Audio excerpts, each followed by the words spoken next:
God, no. Alrighty. Spirit fingers. 3, 2. I did it fast. I'm sorry. It's good. Yeah. And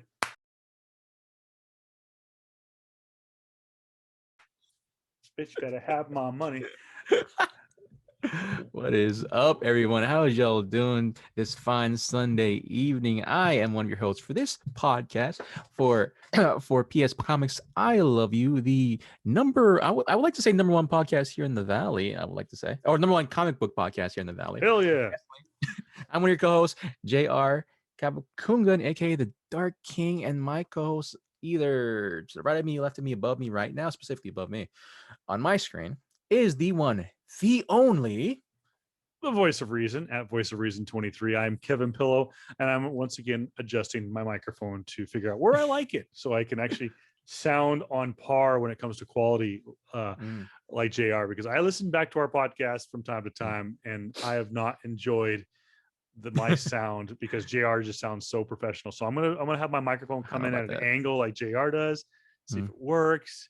But nonetheless, yes, I am Kevin Pillow, and this is episode number 36 of PS Comics. I Love You. This is the final Star Wars episode for now, where we are going to talk about maybe just a little bit, talk about Rebels, just to kind of give.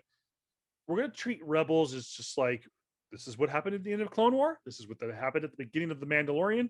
That's all we need to talk about. Let's get into The Mandalorian. And if I stare off into the distance, it's because I have The Mandalorian on in the background. We are in episode 3, at least as while recording this. And yeah, can't wait to get into it. But we got some news and notes, a little bit of news and notes. Yep. I think we again reiterate, if you're looking for WandaVision information and spoilers, we are not going to do that until after next week's series finale, which comes out. Well, I guess technically when we record this, it's this Friday.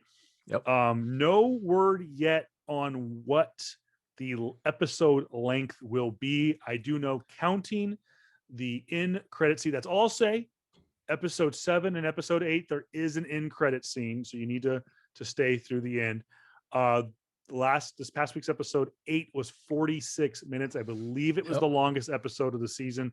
And we've been told that, and Kevin Feige kind of hinted at it, that WandaVision episode 9 will be pushing, if not going past the 1 hour mark. So, and there's a lot to get to. So again, we'll have, when we record this, when we record the episode number 37, obviously it will be after episode 9 airs. So we may go boom. Episode 37 might be the WandaVision episode. We don't know yet, but we are definitely going to do it in the next couple of weeks. Yeah. I do want to throw this out there for those of you who've been asking, because people have been texting me and emailing like, what do you know about Falcon and the Winter Soldier? I did do some research. It is only going to be 6 episodes. It comes out 2 weeks after the season finale of WandaVision. So we have a week off.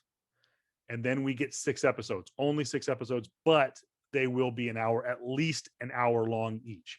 And they said that has a lot to do with budget reasons. It was easier to do 6 because the way the amount of information, there's a lot of technology that goes into Falcon and the Winter Soldier.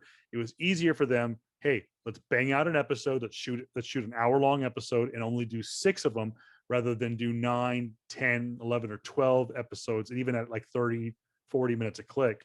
So I guess Feige is finding out that it's not as difficult, not as easy to produce television as it is to produce movies. But I'll say this much: the production value of WandaVision to this point has been exceeded my expectations. Yeah. So yeah, we get 6 episodes, at least an hour in length in Falcon and the Winter Soldier. Bad news is, okay, so we're getting Falcon and Winter Soldier 2-3 weeks into March. 6 episodes. Okay, do the math. That's going to put us in what? April, maybe early May. Bad news is we don't get Loki until June 11th. And no word on length of episode or how many episodes we'll get in Loki. And then right after that, I would have to imagine we're going to get right into What If. Mm. And we know that What If is going to be based on what they've said. I would have to imagine it's going to be over 20 episodes. Oh, yeah. Well, they're going to do a What If on every single MCU movie. So we don't know. We'll have to wait and see. I don't do this kind of ties into the Star Wars episode. Don't have confirmation on this, but one would have to imagine the reason there's probably going to be a gap between Falcon and Winter Soldier and the beginning of Loki is because we did find out that there is a launch date for a new Star Wars animated series, and it will be on Star Right. Wars Day. It will be on May the 4th, and it will be Bad Batch. Bad Will be Batch. heading to Disney Plus. And from what I understand, JR, and So correct me if I'm happy. wrong, correct me Yeah. if I'm wrong, Bad Batch is members of the clone army Yep. that did not that did not listen to Order 66. Am I correct? It's You no, can it's explain this a little bit. if I don't want to give away too much. Well, we'll Yeah, have to wait and see. It yeah, looks phenomenal. it's great. The thing about it is that they all have their quote unquote genetic disorders type of thing. Because one of the characters there, Echo was an old school an old school clone trooper from as early as I think yeah, episode one. No, season one. He was part of the I forget the squad, like the number 5 episode 5 troopers. Okay. Remember that the Red Dawn episode where they go into the Oh yeah. thing. Yeah, he was originally part of that squad, right? They come to find out that they thought he died. No, not really. He has a disfigurement, and so he's now a part of this squad where they all have their niche things, quote unquote. And so yeah, I'm just happy. It's a great thing. I'm happy that they're finally in their freaking thing, because yeah, the Bad Batch is a long time coming stormtrooper story. They I won't say much. That's what I won't say much. I want you guys to definitely watch Clone Wars in order to find that out, man. Granted, people just go on Wikipedia and just figure out who they are and what's going on, what their reasoning. But overall, it's there. I know the story behind them, and as well as the characters that are gonna be focused. It's gonna be interesting. I'm just happy that they're finally okaying a Bad Batch storyline that Dave Filoni has been wanting for a very long time, and I'm happy about that. And So it does look like it really sticks to the animation style Clone Wars. of the Clone Wars and Rebels a little bit. So Mhm. it's going to be kind of stick with their animation canon. Mhm. I also just going to throw some quick notes because it was relatively a slow week, I guess. We Yeah, did last couple weeks. get when we were recording on Monday or Tuesday of this past week. We recorded episode number 35. A fake group of Spider-Man 3 names had come out. We thought they were real. We read them on the air as real, and then if you listen to the episode or watch the episode, you find out that we about 5 minutes later, oh wait, they're fake. The next day, 24 hours later, we actually, in a funny teaser trailer, we actually get the new Spider-Man name. It is Spider-Man No Way Home, keeping with the quote home kind of a name sequence. A lot of things to take away from this. Obviously, the whiteboard that they show in the teaser video has a bunch of different names, stuff like that. People were looking for, hidden messages. There was apparently a hexagon on there. People are like, "Oh, it's Wanda." Oops, sorry. But it's like no, but there really wasn't anything to spoil. However, a lot of people that analyze these videos didn't catch this. There's a split second that you go from the whiteboard to the full-fledged name card where it says Spider-Man with the Spider-Man logo, and then it says No Way Home, and that kind of like that Spider-Man handwriting, and it has, of course, the spider symbol in the O of no, or I'm sorry, in the O of home and No Way Home. There's a glitch. It kind of like the screen kind of glitches out, and I was like, whoa, that was very reminiscent to the Spider-Man Into the Spider-Verse. For those of Mhm. you who haven't seen or for those of you who have or haven't seen the animation, we'll get a little refresher here. And JR can go with me on this one. Is Yep. in the Into the Spider-Verse animation, when the ripples between the different multiverses, the different universes opened up, there it glitched, almost kind of like, and they even called it in the movie a glitch. And Yep. it kind of reckons back to, like, if you played old video games and the game quote glitches, it kind of the animation Sure. kind of gets out of blurry, gets kind of out of whack, and you start to see like the layers of the game code kind of stacked on top of each other. If you're watching video, you see me do my hand motions. That's what it kind of does. It kind of glitches out, or almost kind of like anybody's tried to watch HBO when they were a kid, and it kind of has the squiggly lines. It's kind of the same way. Mm. So it's kind of, well, like, whoa, why would they do a glitch scene? And it could be just like, because it's going from the whiteboard to the actual logo, but why use that quote glitch effect, so to speak, Mm. in this video that we know for months has been rumored to be a part of a greater multiverse angle. We do know that we have no official confirmation from Marvel or Sony Pictures. We do Mm. know that Alfred Molina has been seen on set. We do know that what's his name that played the Vulture? Oh yeah. Um, I mean, we should say listening to play the Vulture and Batman. well, yeah, Yeah. Michael Keaton. Michael Mount Keaton Keaton. is Yeah. on set. The guy who plays I can't remember the actor's name, who played Scorpion, supposedly he's been seen on set.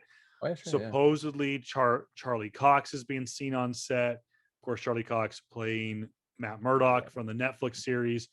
Um, I would lose my friggin' mind if Jessica Jones showed up. If Kristen Ritter was seen on set, I would lose my ever loving mind, because we do know in the comic books that there is a connection between Jessica Jones and Spider-Man. It was kind of retconned by Brian Michael Bendis that a young Jessica Jones went to school with Peter Parker. I don't know if they could do that storyline today, but I would lose my mind. It's kind of cool to see Jessica play in the Spider-Verse. But anyway, so I don't know. That's what I took away from it.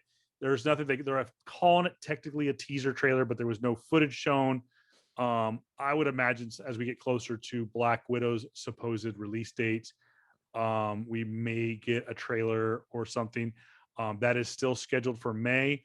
And good news here in the state of California is supposedly by early April, they're going to begin, now that more and more people are being vaccinated for COVID-19, they're going to start to exercise herd immunity, which means that they are going to try to go back to normal. Things are going to open back up. In some cases, 25% capacity, and we might see movie theaters reopen. Yeah. Kevin Feige and Disney has flat out said that they are not going to do the digital premiere access like they did with Mulan, and are going to do with Nava, the dragon movie. Is that what it is? Oh no, Raya. No, Raya. Raya. Yeah. Raya. Raya. That's also, if it hasn't already, is going to get a digital premiere for $30 on the Disney Plus Mhm. First extra. something. Yeah. Yeah. But yeah, Marvel has said they're absolutely not going to do that approach with Black Widow. And they also said in the Far From Home trailer, or I'm sorry, the No Way Home a teaser trailer, is it is going to be, they are hammering home too with Sony Pictures.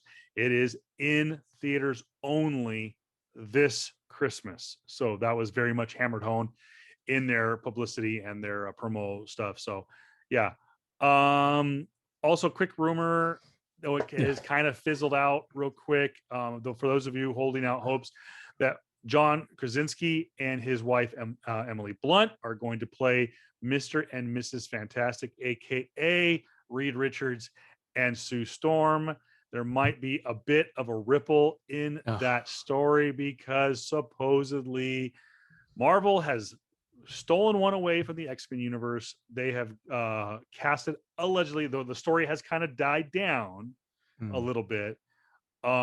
They have casted from oh my gosh, now I can the Hunger Games. What's her Oh name? yeah. Jennifer Freaking Lawrence, yeah. multi-time Academy Award winner and nominee. Jennifer Lawrence Mm. has been casted to play Sue Storm Uh, in the upcoming Fantastic Four movie, which of course will be directed by the same guy who directed Spider-Man. oh. Yeah, Oh, I you don't know talk if about you. Sam Raimi. No, not Sam Raimi. No, no, no, not Sam Raimi. The guy who directed the current Oh. Spider-Man. Oh. Okay. I can't Yeah. think of his name now. I'm trying to look it up. I thought Yeah, I I knew can't it think off of the it. I think that's top. yeah. Oh my gosh, what's his name? John Watts. John John Watts. Watts, Okay. who's directed the Spider-Man: Homecoming, Far From Home, and the of course aforementioned No Way Home. Which, by the way, which of course led Boss Logic to do another art piece of artwork, and it shows Spider-Man on the what we presume to be the sword base from the end credit scene of No Way Home, and he's looking at Earth with like this shield, this red shield around it. I'll just leave it at that. So who knows what can happen. So yeah, a lot to unpack. I do know that they are filming Doctor Strange 2 in London. Mm. I believe, if I'm not mistaken, that is going to get an early 2022 release. Of course, we were supposed to get Doctor Strange 2. I think we were supposed to get it this year, right after the release of WandaVision. Yeah, it So was supposed to be because one is supposed to kick off, and then right after that it leads into Doctor Strange and Multiverse of Madness, and so yeah, just COVID because of COVID, everything happened, and it's all effed up. I mean we're supposed to get Batman this year, so That's yeah, been that that's one. been bumped. That's been bumped. And Yeah. did you hear too that speaking of the Batman, that's the what's his name? The vampire Batman. What's his name? Patterson, Robert Pattinson. Robert Pattinson, yeah, Robert Pattinson. That supposedly they want the Joker, another Joker in that universe, and there are people saying that Joaquin Phoenix's Joker could be in that universe already Okay. because the Joker takes place in like the late 70s.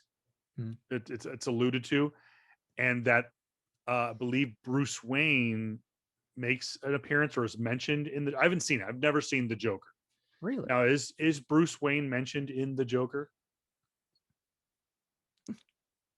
I'm not. You're not going to spoil the movie for me. Isn't he a child in it? uh, Okay, so I I can't won't. say too much. Yeah, I, Okay, I want to, but like it just I I need would to see just the say movie. this.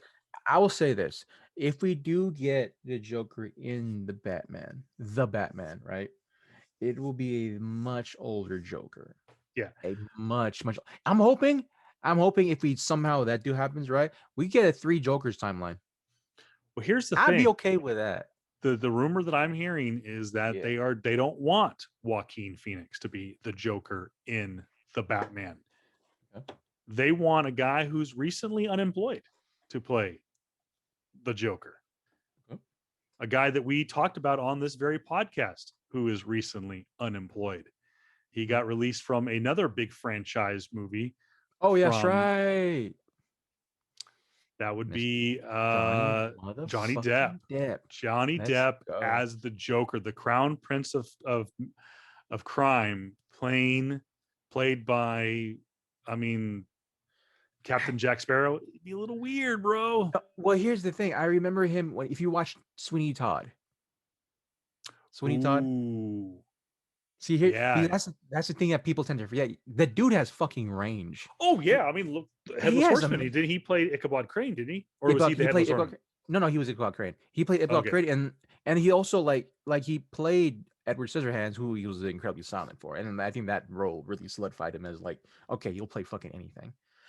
But like, I can see it depends on which Joker we're getting, not more so which Johnny we're getting, but more so which Joker we're getting, and like Johnny regardless of the films he's done the last couple years, right? Because he had to make a paycheck. He did he did Transcendence, and that was like a kind of weird, iffy movie where people thought he fell off his acting chops role. I feel like he can get it back because he is very much that type of actor. Granted, most of his best roles were done when he was under the influence of some kind, right? Yeah. And but I feel he has the range for it. If he can pull off something different, right, from Joaquin's Joker, as well as as well as Jack Nicholson's Joker, and of course as Heath Ledger's Joker, like something different, Yeah. somewhere in between. Where are those?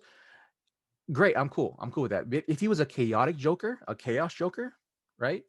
Yeah. Not like that, similar to Heath Ledger's Joker, but like just straight up like I'm there to basically ruin everything you've ever known and existence. Cool, I'm okay with that.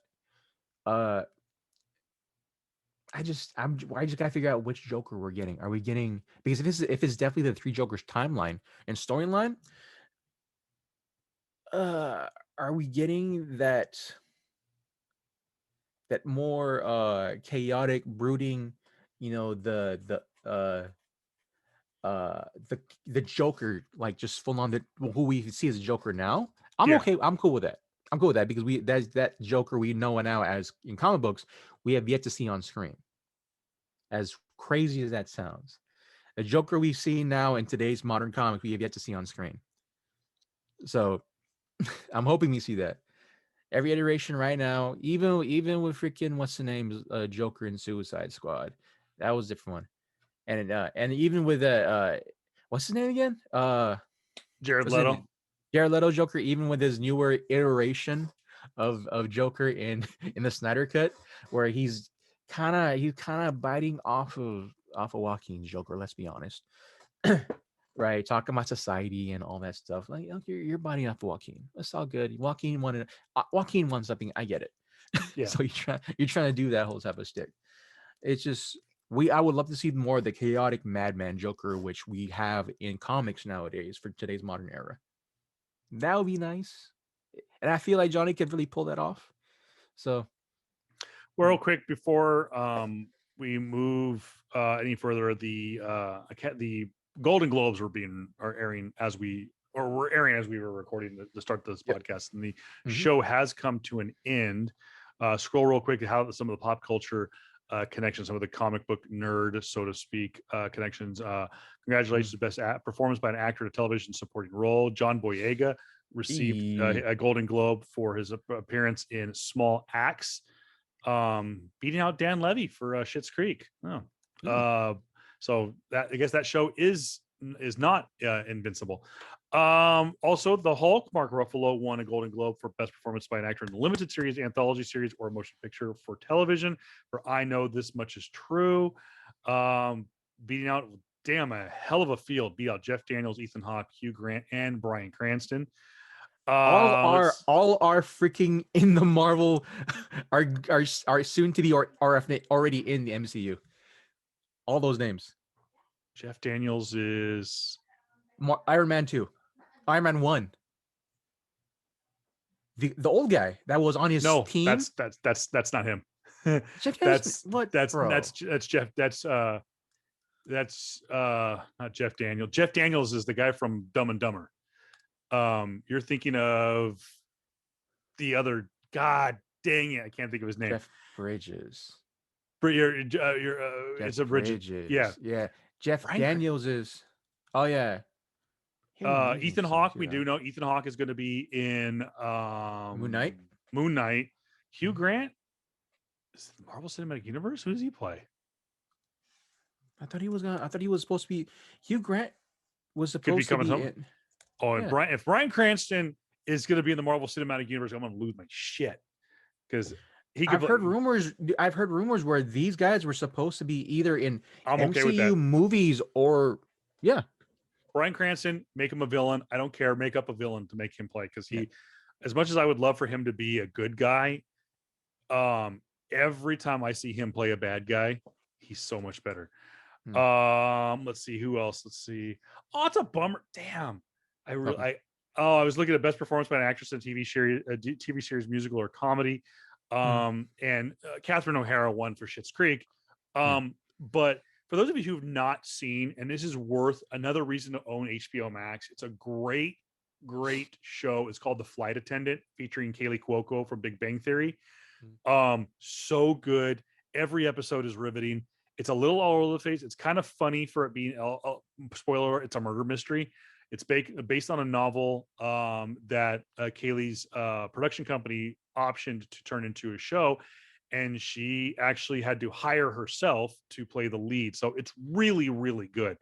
I will say congratulations to Apple TV Plus for their first Golden Globe. Jason Sudeikis for Ted Lasso, which, by the way, I want to see. That looks really, really funny.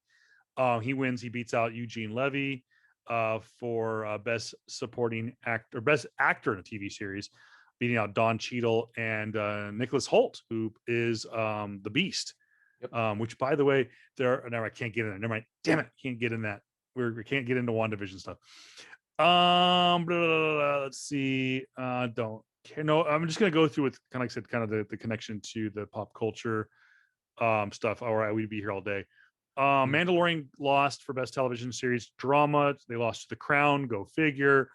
And by the way, Soul won for best original score and best original and best animation Animated. Yep. animated feature. Which, by the way, I'm looking at this. I had no idea that Trent Reznor worked on Soul.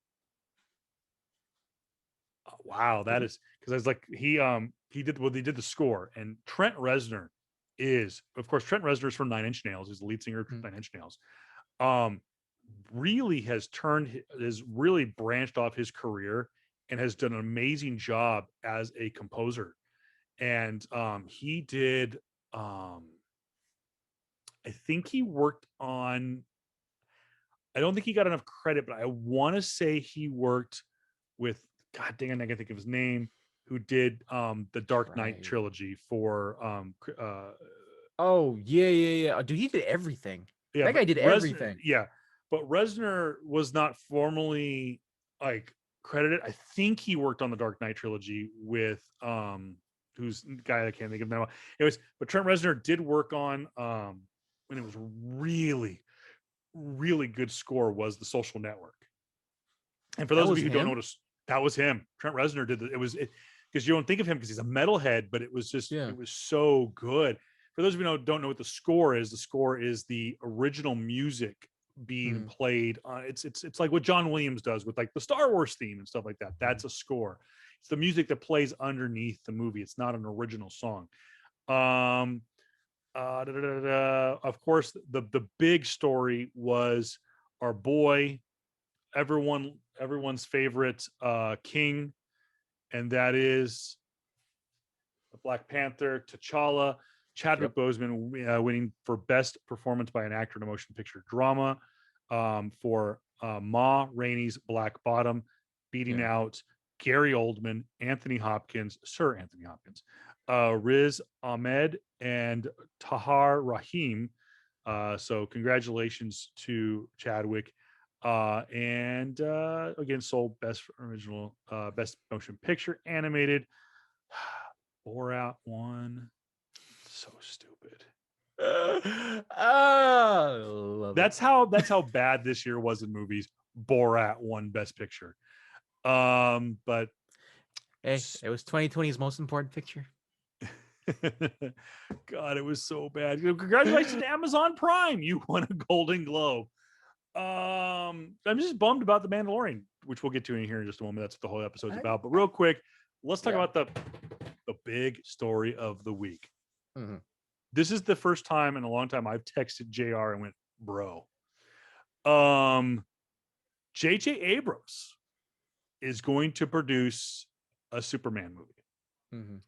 That's not the biggest story from that report. This is coming from the Hollywood Reporter from 2 days ago, and that is Ta-Nehisi Coates. Yes, that Ta-Nehisi Coates is going to write a Superman original script for Warner Brothers and DC Comics for this J.J. Abrams backed Superman movie. And from what we understand, it has not been made official that they are going with a storyline from an alternate universe or another storyline where a descendant of Krypton who also managed to escape the exploding. Okay, at this point, did Kal-El have any family members that actually died? Because it seems like more family members escaped Krypton than actually died in the explosion. another descendant of Krypton who happens to be of Africa. Well, I guess you can't be African American and be from Krypton, but Yeah. um, he's black. He's a black. Yeah, he's a black It's to be Kryptonian. Black Superman. Yeah. And everyone's just like, oh, that's the reason why they hired Tanahashi Coates because it's for. I'm like, no, it has to do with it. He's a great freaking writer who, by the way, I don't believe has ever worked for DC Comics. I could be wrong. He might have, but yeah, I can't recall either. It's just he's freaking known for Black Panther. Come on now. Oh, Like he's amazingly known for, of course, the Black Panther run as well as his current Captain freaking oh my America God, the run. Captain America run is Good God, man. chef's kiss. Is so Yeah. good. And Mm. I will say this about his, I listened to the Marvel podcast, the Marvel Pool List podcast, Mm. and they talk a lot about when Marvel, right around when Marvel does their quote their infamous retreats, Mm. the writers retreats, and they bring in all the writers and creators and stuff like that to they'll literally go camping or something like that. Like they'll go to like some big ass cabin like in wherever. But yeah, they go camp, they go out and they go into the wilderness and they go on to a retreat. And this was a couple of years ago, and Black Panther was still hot. I mean, the movie blew up. Ta-Nehisi Coates was absolutely freaking killing it as a writer. And they go on this retreat, and here's Ta-Nehisi Coates. I mean, he's an A-lister.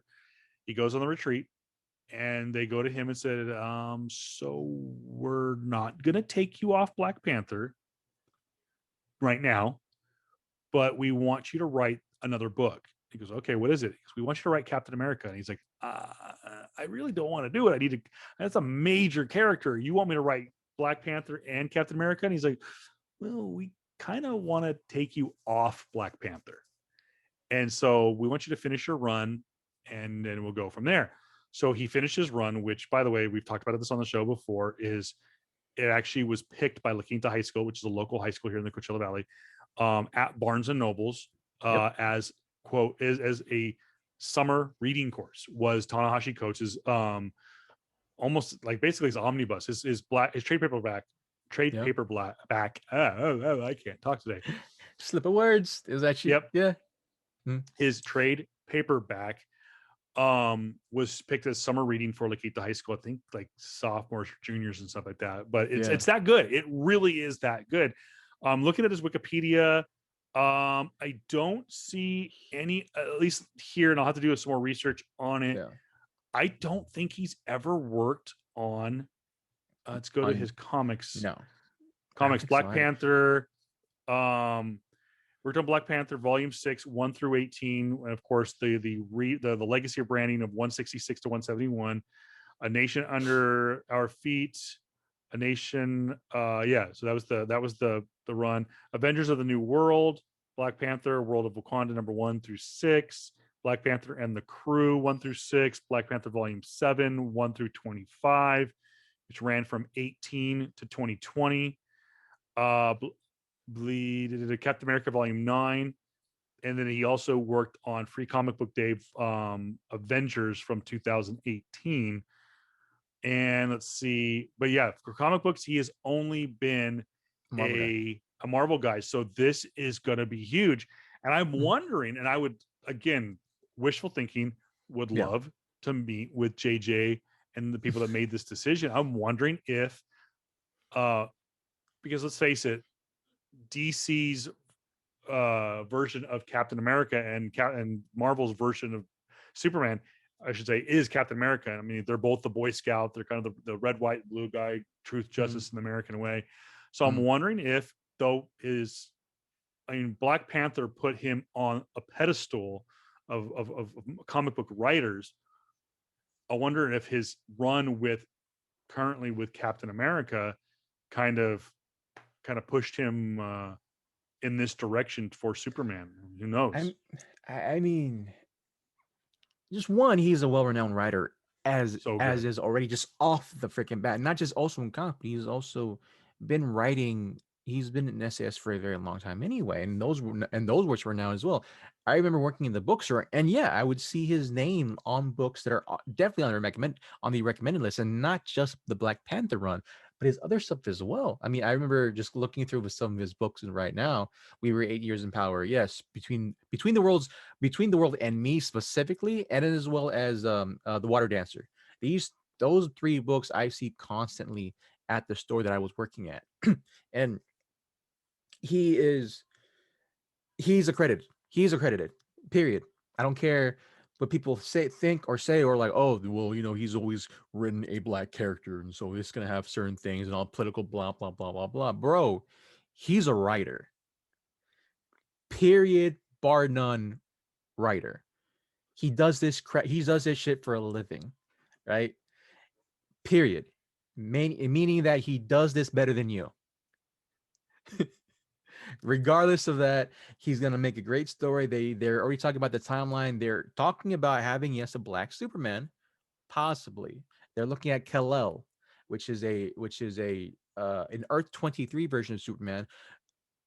In my history, if when I think, if I remember it, it is the Superman of that era, or no, of that Earth. And I think when the Antimonitors, when they were destroying the multiverse, now that Superman, the Black Superman, came onto Earth too, and he is now the Superman there, with, like, your Power Girl, with like your Golden Age Superman, where he died, and a bunch of other characters there. So he is technically the Earth 2 Superman. So I'm hoping we see a lot of Earth 2 characters.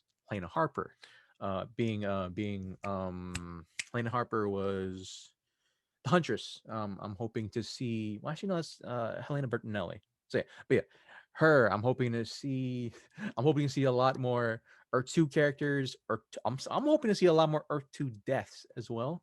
Hopefully, that's gonna be in the cakes. And if I remember correctly, Tanahashi Coast doesn't skirt away from death to No, make he a does not. poignant to make a poignant statement. So I am all about that. I'm definitely all about that. I cannot wait to see what is definitely in the works. Tanahashi, I will go on a limb and say Tanahashi Coates will make the Superman story that Zack Snyder fucking can't even dream of, right? And what he wanted to make, honestly, and we'll go from there. Period. Like, at this point, WB, or no, not WB, freaking, who's, yeah, that should be, The Warner not Brothers. WB. Warner Brothers should then kind of back off of them and just say, "Hey, we'll just let you do your thing. We'll let you do." Oh, was it one? No, no. Yeah. Who owns DC? It's not What's Warner that? Bros. Yeah, it's Warner Warner Bros. Brothers. Okay. Yeah, it's the parent company owns AT&T, I'm which owns Warner Brothers, which owns yeah. also DC Comics.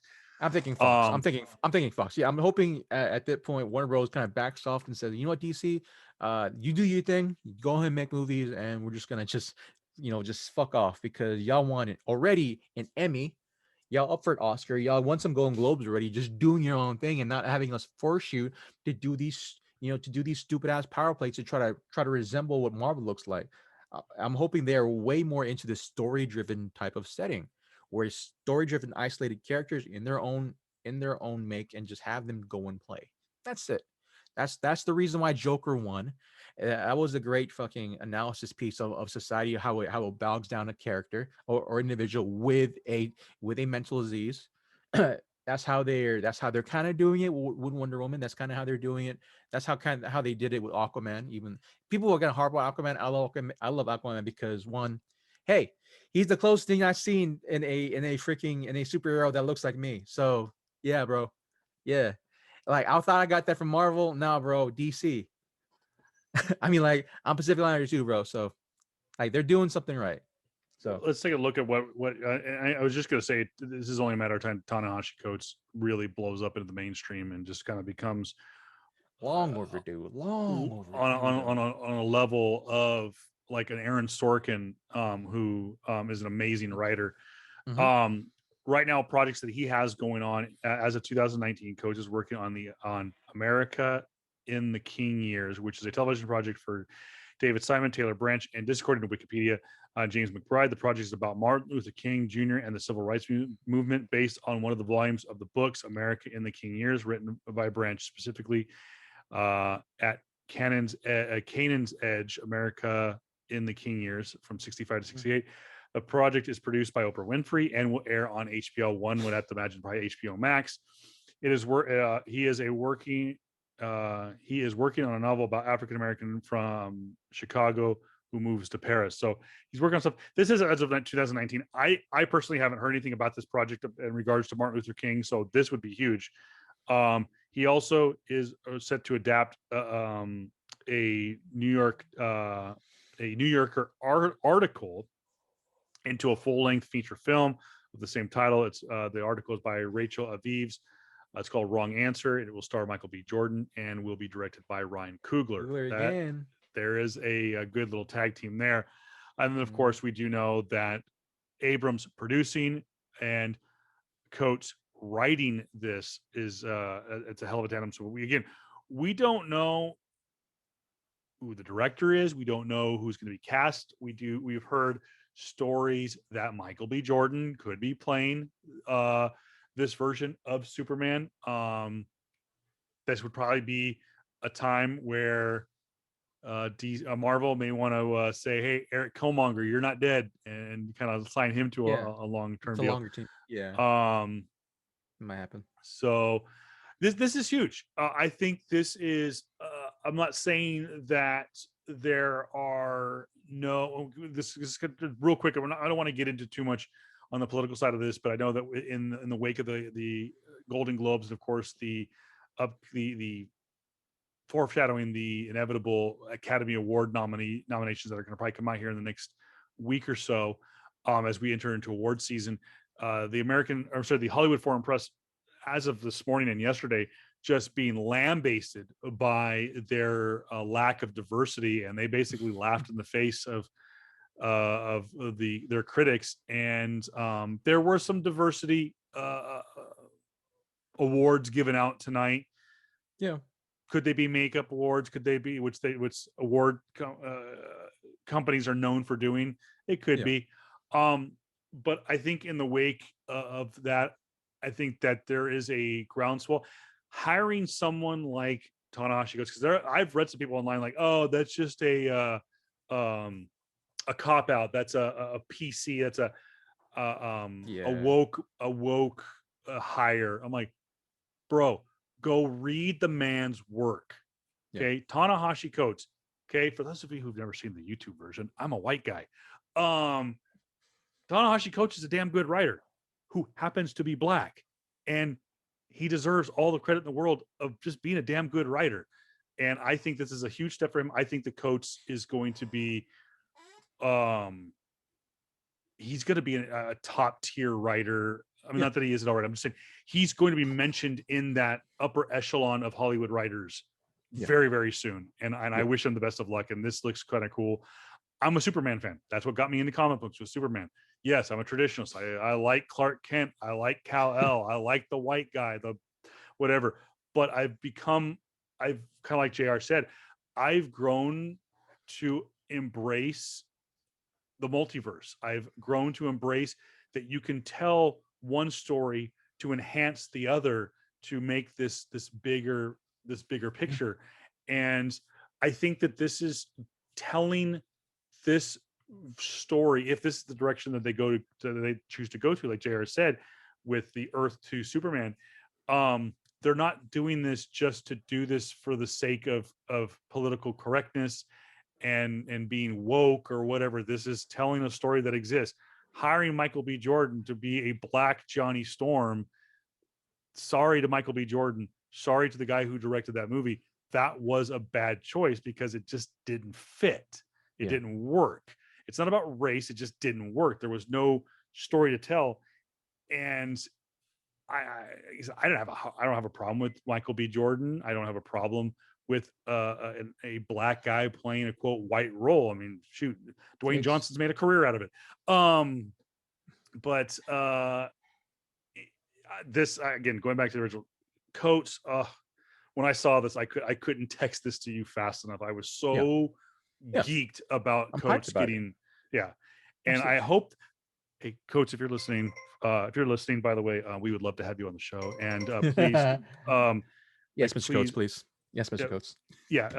Please don't give up on writing on comic books, because it would just the industry would collapse without you. I will Here's the say, thing. Oh, go ahead. Go finish your thought. real quick too, and I didn't get to completely finish it, but I know that it was Yeah. kind of glossed over. And again, this goes kind of, oh, it just bugs me about people not wanting to embrace um, comic book writers. Yeah. Is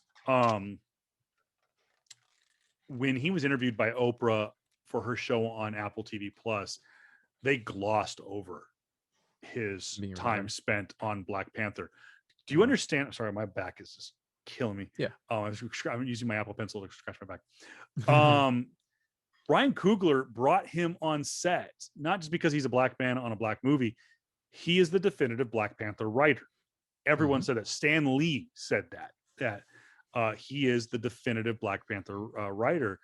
And there's a reason why he was brought on to be a continuity kind of engineer, like to keep Coogler in line. Like, hey, would T'Challa do this? Would Shuri do that? And he would kind of art direct the characters a little bit. So Mhm. that's how much he means to this industry. So again, Coates, if you're listening, Tanahashi, Mr. Coates, please don't leave comic book writing. We don't know what we're gonna do without Yeah. you. Yeah. Sorry, sir. Go Not ahead. just yeah. No. No. My thought on this whole thing was like people, these talking heads or like these dudes online, man, talking about, oh, think this is a woke hire. I've seen that stuff too. I'm like, Yeah, yo, yeah, bro, like here's the thing. It's gotten to the point, comics and writing, as well as just understanding that there's more fans out there now who love the stuff that you do too that aren't your color. Right? yeah, It can't necessarily always be about the prototypical white dude or white female or white girl that that is gonna be the center part of the story, center point of the story. Ain't like that anymore because guess what? There's more people of color, there's more people of color watching this stuff than Americans are now. Period. Like, and it's insane to me, like people who, because there's this constant thing I see where like, oh, Marvel is doing some horrible things. Oh, they're just being Chinese again. They're appeasing their Chinese slaves, slave owners and stuff like that by making the woke Chinese film and having the woke Chinese character in there. Like, no, like, dude, like China made them like nearly $1 billion, bro. Just in like, that's the reason why. There's more people who watch this stuff, and guess what, bro? I'm not white either. And guess who's the company that finally had an Asian character uh of my particular persuasion? DC. Was I pissed off? How many people were freaking pissed off that Aquaman wasn't the freaking Nazi looking motherfucker that people thought he was, that wanted him to look like? The white dude with yellow and blonde because hair. that would have been boring as shit. Fuck, I, exactly. and I was totally on board. At first I was like, that's not Arthur Curry, and then I was like, when I saw the movie, I was like, as it's cheesy, Yeah. but I like it. Jason Momoa was awesome. Here, it's supposed to be cheesy, and that's fine. Yeah, it's just the director, some James Wan, I think, if I remember correctly. James Wan, Yeah. he has a tendency of being cheesy. I mean, like the man made the man directed freaking Fast and Furious, so yeah, it's gonna be cheesy. It's gonna be Well, cheesy. like even But going back to like real quick, just like not yeah, having a problem because I remember I had some people the same thing. They were like, "Well, the Aquaman, Arthur Curry is blonde hair, blue eyes, and blah blah blah." I'm like, "Well, that was the poster child for whatever." SS Well, yes and no, but I'm just saying that I'm not saying that the creators of Aquaman back in the or 1960s Nazis? No. were Nazis. But a lot of comic book writers, early comic book writers, were immigrants. I mean, were people that fled Yeah, that kind of stuff in Europe and whatnot. yeah. But I'll use kind of a silly bullet point was like, Mm, I remember watching the show Entourage, and mm, which I still absolutely love, and I've thought about rewatching it here pretty soon. And I know there's a lot of stuff that probably doesn't hold up really well in 2021, which is kind of sad, but mm, it was a fun boy show, whatever. Um, the character Adrian Grenier, who is a dark haired, kind of a olive skinned actor, playing the role of Vincent Chase. If you've ever seen the movie, that's not what Arthur Curry looks like, but he played Aquaman. He was cast to play Aquaman, and there was a lot of people that watched Entourage and went, "Dude, they need to make that movie." Like, I'd watch Adrian Grenier play Aquaman. I mean, he'd be good at it, and that's why I was like, when they casted Jason Momoa, I was like, all right, cool. It's just a bigger, buffer version of Vincent Chase. And my wife was like, Jason Momoa, I'll go see that movie. Yeah, well, to go back on it as well, like like the reason why I understand why people bitch about it and complain about it, right? Because they want continuity, quote unquote continuity. It's Yeah. just more so like it's just I hate now how we've gotten to the point where I know how the game is played, right? It's not more so of like continuity. I know a lot of the YouTubers, quote unquote, or the clickbait type of individuals who make this type of story up is because it's there to to kind of pander to their base, right? Yeah. They don't want the brown guy taking the white guy's role. I get it. I understand. And as well as the continuity type of standards, because like this is what you kind of grew up with. Well, guess what, homie? When did y'all figure out that Kal-El was a Earth 23 Superman?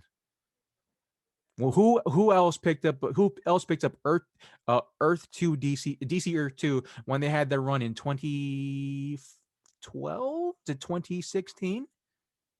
Something like that. It was like I the DC extended universe. Yeah.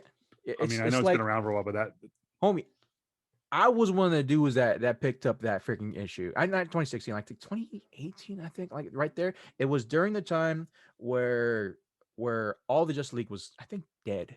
There was a new Justice League, there was a new Earth and Earth 2 and Doomsday, not Doomsday, someone else, a big bad was in that role, was going there, and the only one of the only peoples to basically save the world was Kal-El and Power Girl, my chick, right? blonde hair, blue So eyes, heck yeah. We amongst gonna other things.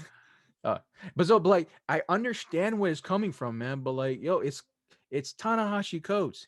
The dude's accredited. Yeah. If it was some random, it would been more question. It would be way more questionable if a pivotal black story was written from a white perspective, in the sense of like it'd be kind of wild to see. It'd be kind of wild to see like someone a white writer make a Malcolm X story. I was Yeah, that'd gonna be a say little. MLK, but there's probably a lot of pretty great freaking writers who are white that can make a damn good MLK story. But a Yeah, because Malcolm X story, it's a I can little tougher understand that. because there were a Malcolm lot of X people is that there Malcolm were a X is lot. definitely on that spectrum of like really hardcore, like, nah, we need to segregate type of stuff. I get that. But like it's just kind of like it's not that. It is definitely not Tanahashi freaking Coast. He's been accredited. He's been winning multiple awards. He has many books out that's being recommended to freaking kids. Yeah, Back the frick off, bro. yeah. DC's So been DCEU has been making really good choices. Let them continue to make good choices. If you know you're gonna watch the movie regardless, you know you're gonna watch the movie regardless. There's those who've been bitching about, oh, I can't believe there's another woke hire. Bro, you weren't gonna watch the movie to begin with. So stop it, bro. Stop it. and just real quick to kind of put a button on uh on this story because we have to get into the Mandalorian. I think we may have to just hit abort on Rebels, which Jared's like, yay, Yeah. I Rebels, it go over a little existed. bit. Go watch it on Disney Plus. Um, I also so that there was an equal opportunity amount of bitching on the internet about this movie, Mhm. and oddly enough, the um the other bitching that I heard about this movie coming up was the hiring of J.J. Abrams to produce a comic book movie. Mhm. And that, what does JJ know about comic books? I actually heard that online. What does JJ know about comic books? Homie. I'm gonna drop my first F bomb. Motherfucker has been writing one of the best Spider-Man books in a long damn time. I'm telling you right now, of Spider-Man writers, Mm-hmm. Spider-Man writers, JJ and his son belong in the same sentence as the man Stan Lee. I mean, the man who created Peter Parker and Peter and Spider-Man. He belongs in that. He has the new Spider-Man story, and he's been taking his time. It's been a kind of a drawn out miniseries. I know that COVID had a lot to do with it. I Mm-hmm. think it's what 4 issues in. Yeah. It's a little complex, but it is damn good. And yeah, I really, really, really have enjoyed it, and Yeah. I highly recommend going out and getting it. Why is my computer being weird? Sorry. Um, so yeah, for those of Yeah. you who think the people who think that J.J. Abrams has no credit for being a comic book writer or being involved with a comic book series just based on his involvement with Star Trek and Star Wars, dude, read a book. That's all I gotta say. Read a book. Mic drop. Yeah. Go ahead, JJ. Go Uh, JJ. Go ahead, JR.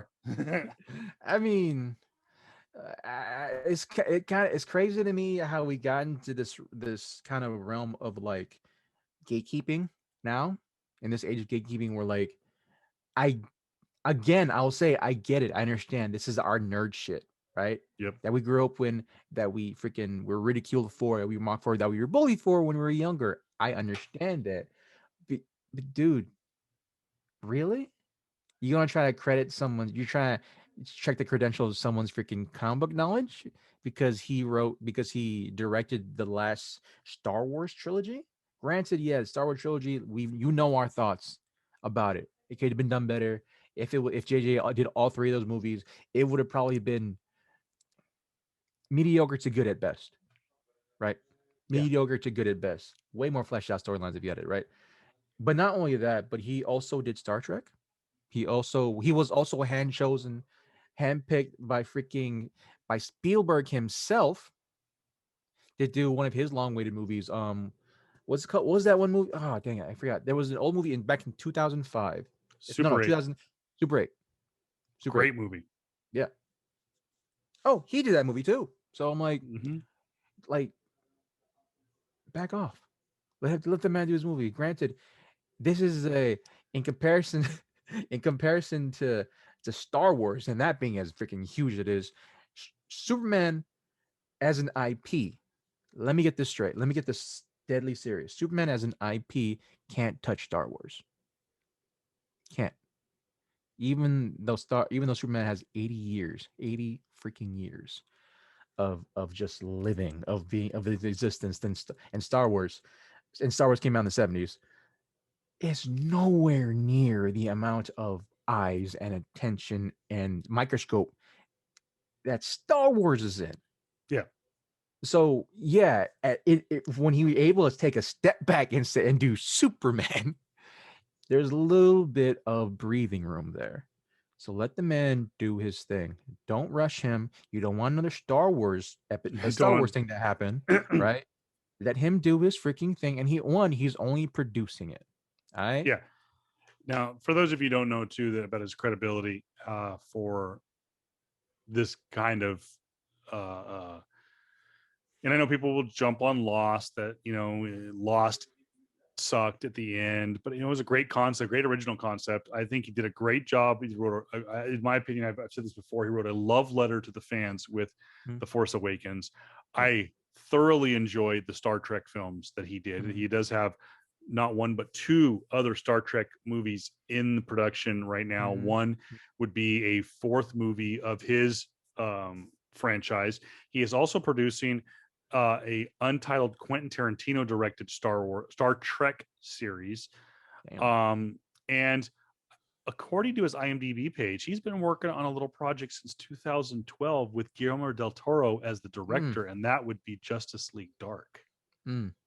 So the man knows his pop culture. The man knows his comic books. So let the man do what he does. One more thing to add to that for those freaking people who continue to want to who continue to gatekeep. And granted, I can be one too. I'll just be fully transparent. I can definitely be one too, and I have been to a certain extent within our podcast before in previous ones. But then specifically, you will understand. Hopefully, the context of why I say that. The okay. So I'm gonna name you, and I'm just give you a name. Todd Phillips. You know who he is. Yes. Don't. Todd Phillips. All right. Let me just read you off his filmography. Road Trip, Old School, Starsky and Hutch, 2004, School for Scoundrels. He helped write Borat. He did The Hangover, directed The Hangover, did Due Date, did Hangover Part 2 and Part 3. Does he sound like a comic book guy? No, but wait for it. He did The Joker. But what else did he do? He's also doing Hulk Hogan. But didn't Todd Phillips also do Or Logan? dogs? No, that's a different person. You're thinking about someone else. Oh, but Yeah, but yeah, he did do the Joker, and the Joker. he has said that he just could not wait to get his hands on that show. So, on that movie. Yeah, So, guys, you don't know. that's what I'm saying. Like a lot of reactive type. Like, granted, we do that too, but just let the film sit. And when I know that when we kind of bitch complain about about certain things that come out, right, specifically with Amber Heard and even Brie Larson to a certain extent, we talk about the actress or the actor involved, and hopefully it'll be turned around by the director, right, and how the scheme of that. In this case, we had nobody had any damn clue that Todd Phillips, guy behind freaking The Hangover, could ever do anything on any certain level as the Joker. Yeah, So let's just have Tanahashi Coates, who is one an accredited, super accredited writer already, and let's see where they go with the director, because yeah, that will have a better viewpoint of what's going to be going down the line for this new Superman movie.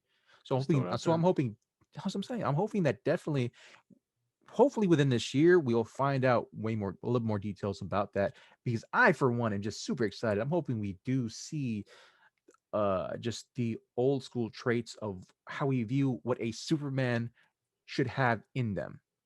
Period. How about Ryan Coogler as director? Oh my god, dude, Ryan Coogler doing a DC movie and a Marvel movie? What? Well, people don't realize too is Coogler might be a little locked up because I know I've heard his name thrown around. Yeah. Coogler's a little bit locked up because he is doing Black Panther Part 2. He has Mhm. also signed on to do a series for Disney Plus called The Tale. Mhm. I think it's the no called The Kingdom of Wakanda, which is Oh going to be yes. a mini series. And I believe, if I'm not mistaken, that Mm. some of the source material that he's going to use for this show is Tanahashi Coates and his stories that As it he did, should. because I think he did one. Didn't he do? I said, did he did write a mini series for DC, or sorry, for Marvel in regards to? Let me look it up real quick. Where did it go? Where did it go? Something Where in did it go? Wakanda. Yeah, Yeah, I World forget. of Wakanda. Wakanda. Yeah. So he's guys, let the man work. So Yeah. talk about guys that we thought were just normal, everyday creators that weren't. This guy's not a comic book guy. This guy's not a Star Wars guy. Oh, were we wrong? Let's segue right into The Mandalorian. Let's talk Mm. about our good buddy, Happy Hogan. Let's talk about Jon Favreau. The dude does Elf. He does the movie freaking Elf with Will Ferrell, a Christmas movie featuring freaking Will Ferrell and I can't remember which of the sisters it is that's in it. What's the co-star? The girl that's in it. And she's got a twin, like almost a twin sister that's in Yeah. Bones. I can't Oh remember her name, yeah. Yeah. Yeah. but Yeah. Yeah. Yeah. Zoe Deschanel. Okay. Um, Jon Favreau did Swingers, made a guest appearance on The Sopranos, and he did freaking Elf. Mm-hmm. Okay, and all of a sudden, Marvel calls up, bro. Want to do Two Iron Man? movies. Want to do Iron Man? Weird. Like, Okay. yeah. Yeah, okay, I'll do it. Oh, hold on, gotta make it more realistic. Hold on, bro, what's up? Yeah, want to do Iron Man? What's Iron Man? Oh, it's a B-list character from Marvel. Yeah, I'll do it. All right. Shows up and he just like, this is how I'm gonna do it. I mean, he's into everything. He's that suit looks like shit. Let's do it. Let's do something else. I mean, he's doing everything, and then he gets involved with Marvel and says, I've got this guy in mind for Tony Stark. You may have heard of him. It was Robert Downey Jr. And Marvel's like, it's kind of a questionable casting, but you know what? He looks like it. It looks like the guy in the comic books. Let's go with it. Does 2 movies, gets a star. Basically, is like the third lead in the third movie. Yeah. And then produces a little movie called The Avengers Age of Ultron, produces Endgame and Infinity War. And there's talk that after James Gunn was booted from Marvel for that short period, that Jon Favreau would be taking over as the executive producer for phase 4 of the Marvel Cinematic Universe, which at the time was going to be more cosmic oriented. Now we know it's going to be maybe cosmic, but a little bit of the multiverse. Well, Jon Favreau didn't get picked up, and I think Kevin Feige is just going to say, screw it, I'll do it myself. So I'll do it myself. Bob Iger's like, we got this guy. He's a good storyteller. Yeah, he's still going to go produce those Marvel things for us, but we need to give him something. Supposedly, the story goes, is he pitches the idea of a bounty hunter to Kathleen Kennedy, and they produce. You're right back. All right. He comes up with this idea for the Mandalorian, and when people heard the Mandalorian, they know the lore. Like JR said last week about Clone Wars, is that we know Mandalore, we know the Mandalorian as being guys like Boba Fett. We know that Boba Fett is a Mandalorian, and so we're thinking, oh, it's gonna be a show about Boba Fett. And they get into this, and there was really a lot of secrecy behind this show before its 2019 release, alongside the launch of Disney Plus. We just knew that it was going to be about a Mandalorian. We didn't know who. The pictures that we saw looked very similar to that of Boba Fett. He had a helmet similar to Boba Fett. Similar costume, the shielding and stuff like that. And so we didn't know what to think about, and there really wasn't a whole lot of marketing behind it either. We just knew that it was going to launch with Disney Plus. And I remember watching the pilot. I was late to the party. I watched, God, I think the show may have already been done by the time I got around to it. And I was hooked because I saw the Baby Yoda memes and stuff like that. I was like, okay, I got to watch the Baby Yoda show. And I got into it, and I was like, okay, when does this take place? Does this take place before episode 1 or before episode 4?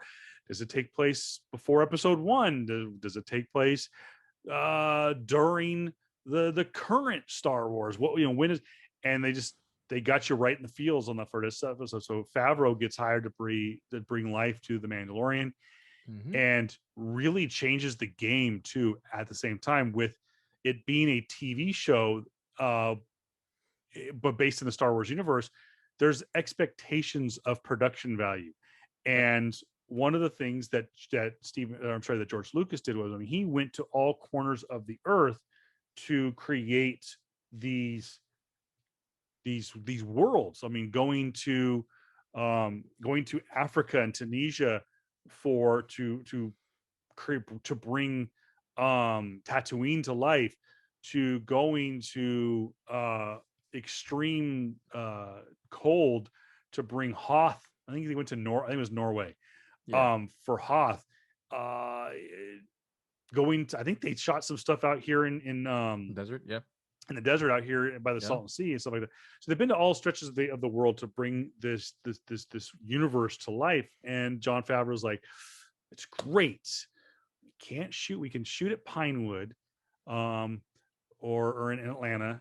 And I think they chose Pinewood in London, and they did shoot some practical sets, but they shot on a soundstage, and not just any soundstage, a completely like 360 immersive 4K Ultra HD soundstage with the screens all the way around.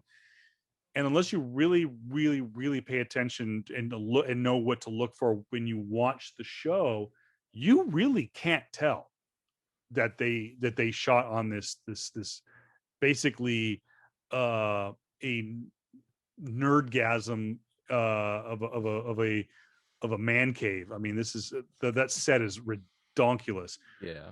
And but yeah, that's kind of how Favreau came to be with the Mandalorian. Again, I think it's one of those deals. It's kind of like Iron Man 1, where they're like, dude, this is the budget, make it work. And he made it work. And then they're like, Yeah. oh, here's the budget for hey, we did really good to season 1. Here's the budget for season 2. And you could tell there's a little bit more production value, but he still didn't want to lose that essence of the production value with the ultra HD man cave. Mhm. And but he, like you said, he branched out a little bit on the production value. But I'm just happy that he's able. It's crazy because we've seen reports now that the Mandalorian show was kind of like an afterthought, specifically in the bigger budget view of what the Lucasfilm side of Disney wanted to do. Like, yeah, all right, cool. Do your thing. It felt very much from a lot of the interviews that I saw, was like, all right, cool. You want to do this? We'll do your thing and just shoo, go do it. We'll work on the movies and trilogies type of thing. And so here you see, just trucking along, this man who is definitely a nerd, a Star Wars nerd, mm-hmm. definitely went to George to be blessed, to have the blessing type of thing. And we are now in the midst of finally having the vision of what George Lucas really wanted to come back to Star Wars, with a freaking show that it's basically a spaghetti western for the first 4 or 5 episodes per But even se. yeah, very much so in the early episodes, but it Crazy. still keeps the feel throughout season 1 Season 2, yeah. and a little bit into season 2. Yeah. And what JR brought up a good point is, I don't remember. I could be wrong. I Mhm. could very well be wrong. But I didn't hear any stories of George Lucas visiting the sets of episode 7, 8, 9. As big of a fanboy as J.J. Abrams is for George Lucas, and let's face it, Kathleen Kennedy was picked out of the choir by George Mhm. Lucas to be his number 2. I mean, this is, say what you want, Kathleen Kennedy is a very talented young lady. Mhm. She is been there for the longest time. I noticed her because I studied that kind of stuff when it comes to the movies. I watched um, Star Wars. I watched Indiana Jones. I watched Jurassic Park. I Yeah. watched all the movies that George Lucas and Steven Spielberg did. And one of the constants to this to those franchises was you saw Kathleen Kennedy's name attached to it. But going back to my original point, is you did not see George Lucas, as far as I know, visit the sets of The Last Jedi, the Rise of Skywalker, and of course the Force One being the Force Awakens. Mhm. He did show up for the launch of Galaxy's Edge at Disneyland, which I know kind of ties into the greater canon of the sequel trilogies.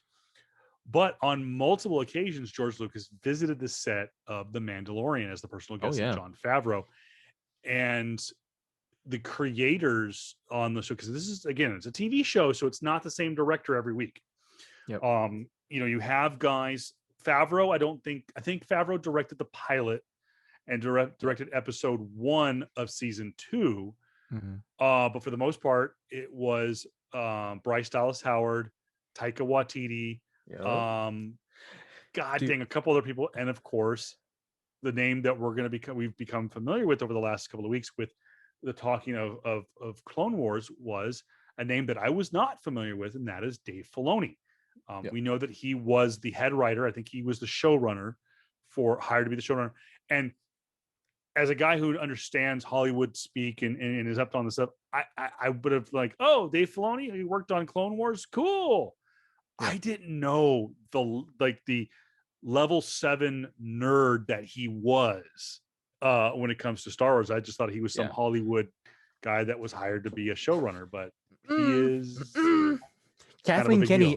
deal. All right, so I'll try to somewhat. I know we kind of just basically flipped over or jumped over Rebels. So I'll try to maybe Go ahead. hopefully tie in some Rebels themes into Mandalorian because guess what, homies? Clone Wars and Rebels, they'll tie into Mandalorian now. Oh yeah. Or the lore between it, because one, you have Dave Filoni in this bitch, and number two, you have George Lucas in this bitch now. So guess what? These motherfuckers are trying to take this shit back and hopefully write the freaking ship, which it looks like, and it's looking like they will be. So the crazy thing about it too is that when Dave Favreau basically went to Kathleen Kennedy and said, "Hey, I want to do this Mandalorian thing," she said, "Okay, cool, go ahead, just do it." And she goes like, and he goes, "Okay, who do I need to go to? Who is a guy that I know can get my ducks in a row to do all the proper things to keep the Star Wars canon?" Right? I'm paraphrasing, of course. He goes, Yeah. huh? She goes, huh? Check up Dave Filoni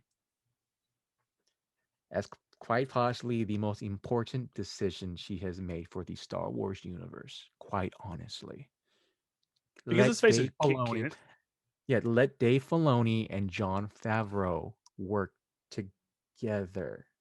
That is quite possibly the most important thing she has done for the Disney Star Wars universe. And so when that happened, the ball got rolling and the ball has yet to stop, and it's looking like it won't stop for a very fucking long time, ladies and gentlemen. And so the second you got Dave Filoni, and just one, the one thing that has really crossed over from Clone Wars and even parts of Rebels and onwards to Mandalorian is that, hey, the monster's back. Any story can be a Star Wars story. One, you have the themes of George Lucas.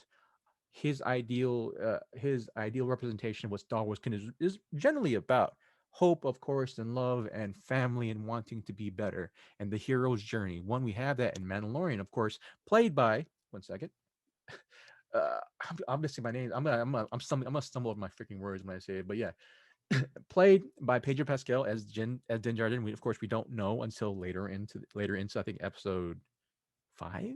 They finally say his name when he's with his clan. yeah. And by the way, real quick before I forget, the other two directors that I want to give credit to is Deborah Cho, who did a couple episodes in season 1, Yep. and Rick Famuyim Yeah. Fayuwa. Yeah. Dude, the crazy freaking thing, I love this about this freaking thing. They're all right, so we'll get to this. We'll get to the stars in a bit. The directors, all those directors, they're the constant stream. They're all the directors. They're there for every single episodes. The thing that I love about this show is that every director is there on set to do every episode, to help out every episode. Yeah, Oh, they're not fresh just out. like Call me once my turn. No. no, They're no. on set.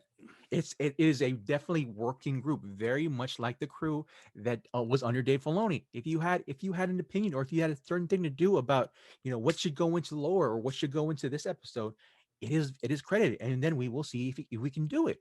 This is what this. So we have freaking Bryce Dallas Howard doing an episode, and she's getting lore tidbits and lore push and lore acknowledgments from Dave Filoni, as well as things of what to do from Jon Favreau, and pacing and pacing action scenes what's the other female director that she's named? Deborah Cho. Deborah Cho, because I think one of her earlier works was action oriented films as well.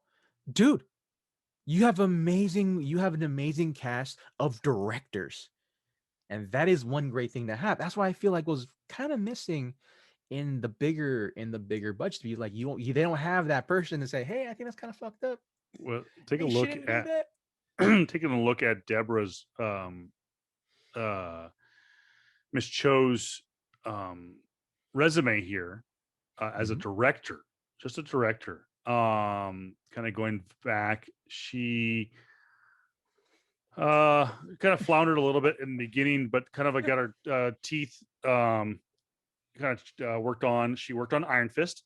She worked on one episode of Iron Fist on Netflix. She worked on The Fear of the Walking Dead for 2 episodes. She worked on one episode of Jessica Jones. She worked on Lost in Space. These are all phenomenal TV shows. Say what you want about Iron Fist, that's still a big deal. Yep. Yeah. Worked on Better Call Saul. Again, these are one-offs. She's doing one episode, here, but I mean, The Man in the High Castle. Okay, we're talking again, award-winning. Okay. Yeah. She's getting into the pop culture here. Well, she already is technically. Getting back into the comic books thing. American Gods. She directed an episode of American Gods. Yep. I know that I knew that was JR. And then she gets the phone call. Yo, Jon Favreau? Yeah, you're doing the Star Wars thing? Yeah, I'm in. Does 2 episodes does episode 3 and episode 7 of season 1 of The Mandalorian. And people are going, why is she not working on season 2 or season 3? Want to know why? She's now working on Obi-Wan. She is doing the Kenobi miniseries for Disney Plus. So she has a lot of clout that she does, a little bit here, one here. And they're just like, you know what? No, we need you to. And I'm really surprised. I'm wondering if maybe because they did pull a lot of the creators to work on Obi-Wan and Andor and stuff like that. That's why they had kind of a director shortage for season 2, and that's why you had Bryce Dallas Howard worked on a couple extra episodes. You had Filoni worked a little bit more, but then you had Carl Weathers who stepped up and directed an episode. Probably wasn't one of the better episodes, but but then of course the big episode, which of course was the one where Baby Yoda, Grogu, the child, goes to the we can, and again, this is all spoiler, but hey, you know what? Sorry, you should have watched the show. It was the episode where Grogu summons the Jedi to that temple. That was directed by Robert Rodriguez, of course. Yes, that Robert Rodriguez. On a fly, he got called like on a Saturday afternoon. Said, "Bro, can you get down to the set? Like, we need you to do this thing." And he did it. Absolutely. And that was one of the. I think that was one of the movies too that wasn't 100% shot on the soundstage. So again, you get so many different creators. You don't have just one vision. You have multiple visions, multiple artistic abilities. But like JR said, you have this crew working together. And again, I cannot reiterate, go and watch the documentary on Disney Plus, the roundtable documentary about the directors and them all working together. And for those of you who still aren't on board with who the fuck is Dave Filoni, go watch that roundtable. It's a great documentary. Don't try to ask for his nerd card. Do not. Yeah. Because he'll out nerd the hell out of you. Yep. Exactly. Yeah. I got hooked on this show like right from the get-go. Like I said, I like the Western feel to it. I like the little tidbits. I like the production value. And it just really kind of like, and of course they get you right from the get-go. I had no idea. I figured the Baby Yoda thing was going to be, you're going to lead up to it. And it's going to be like the last episode. No, you get Grogu, you get Baby Yoda, you get the child at the very end of episode number 1. Yep. And then of course we get another badass droid too added to the droid family. With what's the droid call sign? IG-11. Yeah. But wasn't he played by your boy? Waititi. Yeah, he's Taika. And then of course another great character that was introduced was I think it was Coyle, played by Nick Nolte. Werner Herzog was so great as the client. I have spoken. Well, that's Coyle. I have spoken. I have spoken. All right, but Werner Herzog is. I want to see the baby. I'm not as good. And then of course, I think we get him. I don't know when we get to see him, but oh my gosh, Giancarlo Esposito as Moff Gideon. So good. I mean, you just look at him and he's like, God, you're a dick. Dude, I love it.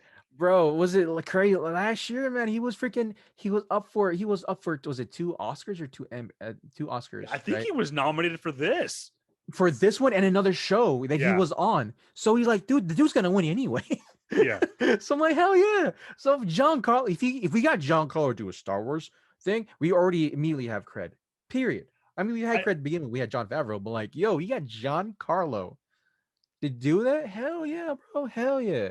this is another And one of my favorite. Sorry, yeah. one of my favorite episodes. Like, this is episode number 5, and this is the first time yet. The gunslinger. This is the first time we meet Fennec Mm, Shan. This is we meet Ming Na Wen's character, who is a galactic sniper, a galactic mhm, sharpshooter. mm, And again, we have to see the land speeders. John Favreau and Dave Filoni just they finally got to play with the toy box. It's like, let's go to Kenner, let's find all the toys that they've been making for the last 45 years, and let's mhm, put them in this show. mhm, The episode before, which is the first time we meet Cara Dune, of course, played by mm, the mm. controversial Gina Oh Carano. God, Gina. And Why Gina? I know. We get to meet Cara Dune, and it was one of my favorite episodes because we get to see the AT-AT make Mhm, its return, and the Walker, and then of course, I think if you know the other TV shows from the Star Wars universe, if you mhm, know the old mini made for TV shows, the Battle of Endor and the Ewok Adventures, the two one-off movies. mhm, The villain kind of foot soldiers in that army look similar to the little foot soldiers from episode number 4 in the season 1. Let me pull it up real quick. Let me oh man, see and which. also just when you look for that one, episode 4 with Gina Carano, that was directed by Bryce Dallas Howard. Guys, come on, And I like, know that that's like yeah. one of the bummer things for losing her in the series. I know that Bryce Dallas Howard was really looking forward to To do like, oh my, like that. Sanctuary. That's what it's called, Sanctuary. Yeah, Sanctuary. Yeah, Sanctuary. So like that hurt because I was hoping to get more of like, because again, this is coming from being, a Clone Wars fan, is that we're hopefully getting some type of like, okay, what were the rebels, what were the rebels viewpoint then, like, of fighting this war? What was there? So I was hoping to get that with Gina Carano. I still got love for Gina. Don't get me wrong. Still a very uh, uh still a very attractive woman. Just be sure. Like, yo, And she's a sorry, growing talent too. she's a growing talent. And sorry, I have a thing for women who can definitely kick my ass. But yeah, that's aside from the point. I was looking forward to this stuff. I was looking forward to her telling her story, and then coming up, possibly being, probably having some backstory in the being, a dominant fighter in the rebellion, and seeing where she came from then. And so it's just kind of crazy to me. Like, it was insane to lose her the way we lost her. We didn't lose her from something crazy or something horrible. No, we lost her because she had a dumbass opinion. So Her watching, opinion. Yeah. yeah, So she's yeah, entitled to her opinion, but you have to understand you have the First Amendment, you have the right to freedom of speech, but you yeah, also have to pay the consequences. yeah. So the Gunslinger, featuring Ming Na, and I was so excited because this was a show that I was looking forward to, because at this point when she filmed these episodes of The Mandalorian, I believe she was simultaneously filming the last 2 seasons of Agents of Shield, playing Melinda Mm. May. And a lot of people were like, well, her career has been culminated. I mean, obviously she played Mulan in the animated show. She was going to make a guest appearance in the live action, She but did. She did. her career really had hit its peak Mm, with Agents of Shield, playing Melinda May, and not mm. being in that show anymore. What was Ming Na going to do? And when she got cast in this role, I was like, perfect. She can play. She's proven herself. I really think if it not been from Agents of Shield, she would not have gotten this role, because in Agents of Shield, playing the Cavalry, playing the embattled Agent May, um, she would not been able to prove herself that she is not only and Fiercely capable. to say that she is a talented actress is it's just Yeah. putting such a And- kind of Yeah. a broad kind of Glossing a over. glossing over. Yeah. She's a badass chick. She will whoop Mm, your ass probably just as bad as Gina Carano would. And she just looks fierce. She's, and at the same time, she can be soft and sexy and whatnot, but you just look at her and go like, I'm fucking with that. No, hell, she'll kick my ass. She can, like Gina Carano, you look at Gina Carano and you just look at her size and she can whoop my ass. Yeah. Ming Na will just look at you. You could just shoot her headshot. Just put her headshot just from her neck up. Just look at her. She could be just skin and bones, and she's not a big girl, but she has that attitude that comes through her facial expressions. And Ming Na, oh god dang, she is so good. I could not wait for this episode. I was gonna say something that was not. I can't say it's not racist, but more so like it's not in English. Like I'll just say this: that face that she makes, that's her dragon face, bro. That's her dragon mother face. I just want to go on record and say that JR said that, not me. But JR has the Asian card to play, so you know. Of course, I can freaking say that. He says it about chick all the time. I've been raised by a dragon mother. Of course, I can say that. Hell yeah. And I think you're. If Gina Carano was Asian, would she be a dragon lady? We would be married.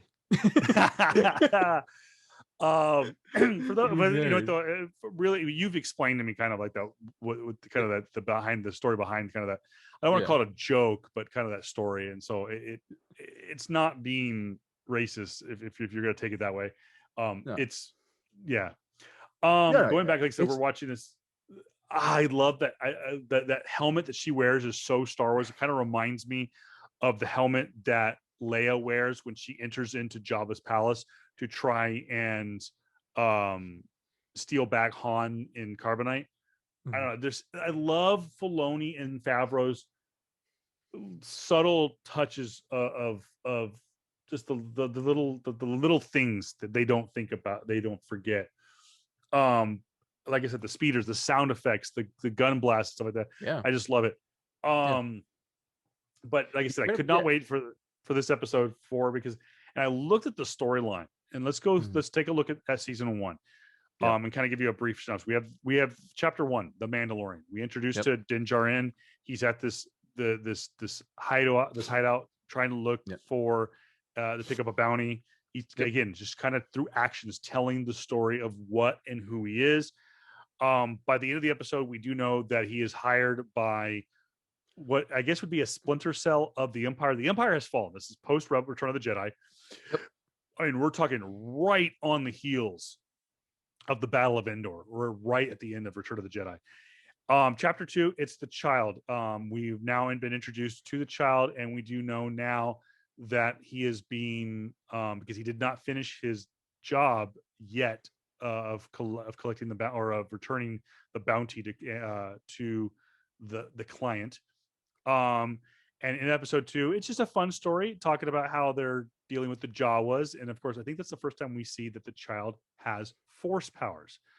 Move to chapter 3, we find out that Din Djarin, the Mandalorian, has no plans of returning the child to the client. Like we said, played by Werner Herzog. And he's going to keep him and figure out where he belongs to, who he belongs to. And then we saw the sanctuary. Of course, this is a situation where Din Djarin just ends up on a random planet, meets Cara Dune, and they go to rescue a village. And then again, we get into the gunslinger. That's where we're at now, what I'm watching right now. He is, again, it's just kind of like one adventure after another that leads him to his greater cause. This kind of middle section of episodes 4, 5, and 6 were so good. Of course, episode 6 is The Prisoner. We see Din Djarin get hooked up with some old running buddies of his, some old bounty hunter. What's that? Ne'er-do-wells. And we get to see some, of course, classic Star Wars creatures, so to speak. What do you call the ones with the long hair? The long Twi'leks. Yeah, Twi'leks. And of course, we get to see Bill Burr introduced into the Star Wars universe. Who knew that there was a Boston accent in a galaxy far, far away? He But finally to he has finally ranted himself into a Star Wars character. Cool. I'm what happy I about liked it. about what I liked about this episode, and you going back and you watch episodes or seasons 1 and 2 as a whole, Yeah. is in season or in episode 6, The Prisoner, at the very end, we get to see that the rebellion is very much in control of the galaxy, because at the end of episode 6, when they blow up the facility that Bill Burr's character is believed to be on, we Yeah. find out that the X-wings, the rebels, with the help of Rogue Squadron, Yeah. are very much in control of kind of policing the galaxy, and we get to see the beginning, which I believe all the X-wing pilots Uh-huh. that are in Come seasons on. are all Rogue Squadron members. And So, not only that, but you know who one of those X-Wing members are? oh yeah, this that One of them is Dave Filoni. oh, it's right in that episode. Yeah, if I remember correctly, so he should be in that episode as well as in the second season, and I think the ice one where he takes Yeah, the reptilian mother. yeah. Yeah, one of those guys is Dave Filoni. Ha! Yeah, Well, yeah, then we get into episodes 7 and 8, and this is the kind of the uh there were, let's see, actually, how many episodes were there? eight, eight, There was 16 8. That's total. right. Okay, that's right. So episode 8 was the last episode of season 1. We Yep, really get to see um Giancarlo Esposito. Esposito and his character of Moff Gideon come to the forefront, and to see Mm. how important he is. And why does he want the child? And again, going into the Star Wars lore, we get to see a lot of play in the Star Wars universe. We get to see, like, I thought it was kind of funny when they kidnapped the child, which I think was actually in chapter 8, when they kidnapped the child and they have the two stormtroopers, and they're blasting and they can't even hit a rock. So it's kind of like funny. But we get to see the evolution of Moff Gideon, and then of course we get to see a little taste of what is to come with his dark troopers. We get to see the black stormtroopers. Um, and I think it was either in chapter 7 or chapter 8, we get to see Din Djarin take his helmet off. Now, of course, the Mandalore Chapter 8. is it chapter 8? It's the last episode. Yeah. He is quote damaged beyond repair. And IG-11 has to help him, and actually the only being that sees, other than us, the audience, that sees the Mandalorian without his helmet on is IG-11, because the rest of the crew had left, and he escapes. He's patched up, and then of course he chases down Moff Gideon and takes down his X-wing. And we're thinking, oh yay, hooray, hooray! It all is well. The Mandalorian has won. In my head, I'm going, are we going to get a season 2? Did he just win? Credits roll, and then row, we see something come out of that TIE fighter. Yep. And it's black with a glow around it. And we see Moff Gideon get out of his TIE fighter holding what is to be fucking dark saber. the dark saber, of course, held by the leader of the Mandalore. And why does Moff Gideon have it? And that's where season 1 ends. So kind of season 1 in a nutshell. What did you like? What did you not like about my Mandalorian season 1? And man, you of all people, being the Clone Wars geek, how tough was it knowing that it was the final episode? But how geeked were you when they showed the lightsaber, the dark saber at the end of season 1? I near damn cried. He was like, "Oh, he's like, we're fucking doing it. We're fucking doing it. Like we're going full on Filoniverse." That was my take. Because like, one, if you bring up that particular saber, then that means you have to bring up every single storyline that has happened prior. You would have to then acknowledge nearly every single storyline. Yeah. You would have to, if you would have to make credence to like the Mandalorian Civil War that literally just happened, right? Yeah. And not only that, but that means that, oh shit, Darth Maul at this point is still kind of running around then. No, not at that point. Darth Maul was then a significant character, right? So we're gonna have Yeah. some credences to Darth Maul that eventually gonna happen. So when that happened, I'm like, all right, cool. It's just a matter of time until more of the Filoniverse and more of Lucas, like Lucasfilms, original OG Lucasfilm animation of what they're trying to seed into this universe, and that it's ever gonna truly expound out. I was just the season in general. I'm like, cool. This fits very much like a Clone Wars s type episode. Any story can be a Star Wars movie. It can be a Star Wars story. Very much fit with George Lucas's vision of like, okay, it's very much the Mandalorians are supposed to be the gunslingers of the West, while the Jedi's were supposed to be the samurais of the East. Very much that timeline, very much that lore instinct. Cool, I'm okay with that.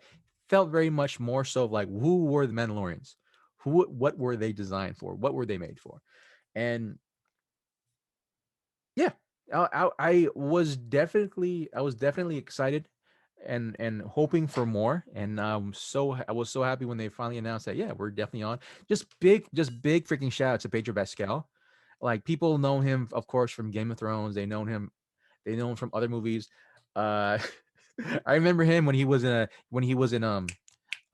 the Equalizer Part 2, right? Who Yeah. he played the prototypical white dad, right, with the family, and like, but he was actually a killer, right? Yeah. Hired killer. Like, oh shit, that's cool. But he was in that movie, and so just to have the acting range to basically kind of just be quiet and be strong and show strength when needed in certain small moments.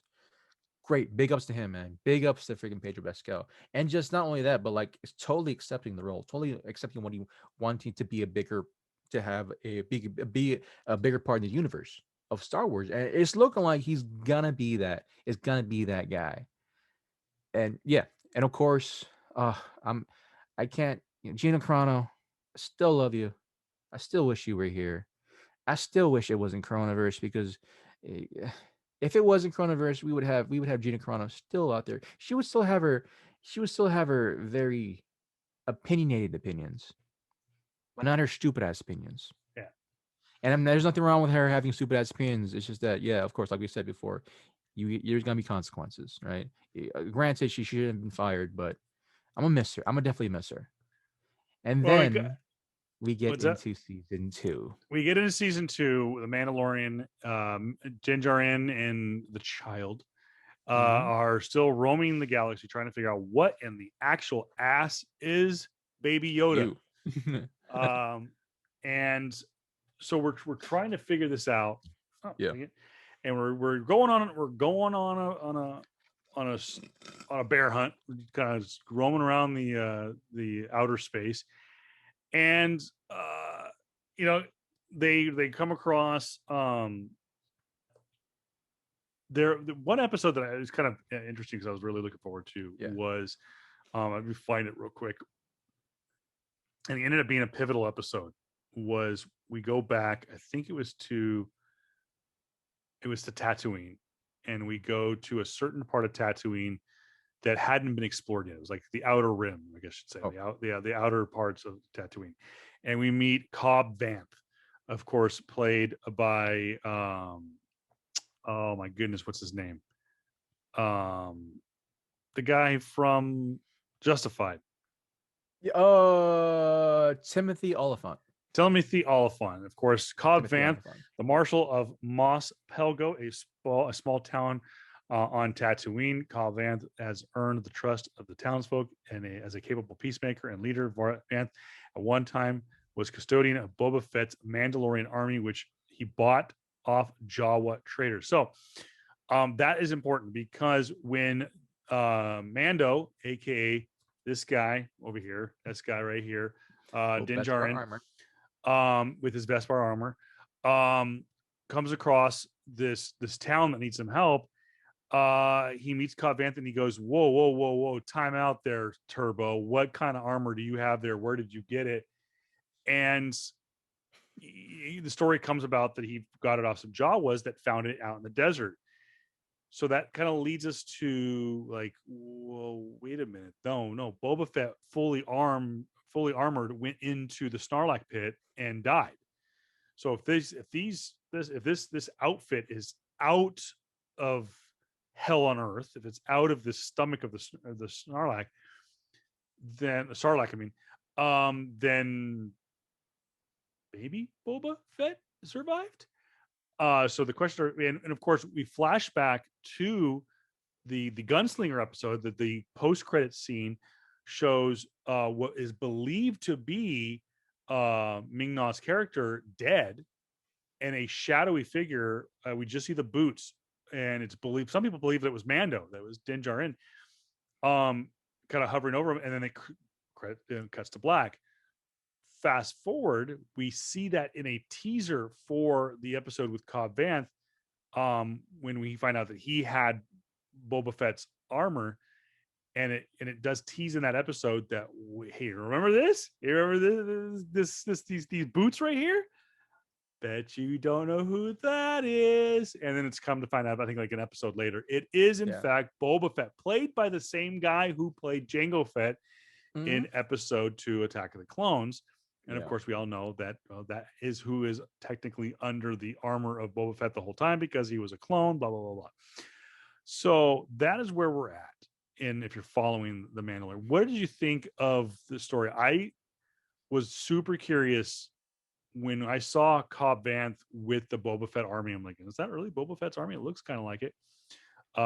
What did you think when did you see it too? Did you see his armor, or did you think maybe it was just like some other random Mando? When I first saw it, I'm like, okay, cool, we're doing this. I cool, we'll do this. And then I heard the voice. I'm like, nah, nope, nope, can't, nope, nope, nope, nope, nope. No. So I knew it was an inevitability. I mean, the show's called Mandalorian. You're gonna have fucking Mandalorians in the movie, in the film. You know, you're gonna have a bunch of them pop up anywhere. So yeah, absolutely. I knew it was an inevitability. I didn't know it'd be that fast though. You know, like I didn't know we are gonna like be straight into like the the precipitous arcs of like having this. Granted, they did hint at him back in season 1 with Ming-Na, but didn't really know. You know, like okay, cool, some dude with boots, saved her possibly. Don't really know shit. Don't really know, and isn't revealed until after the end of episode 1. Like, all right, cool. That's definitely our guy. But when you first see Timothy Olyphant with it, and then his story, his history of it, I was like, okay, this is a good presentation. Because let me just be clear, dude. Like,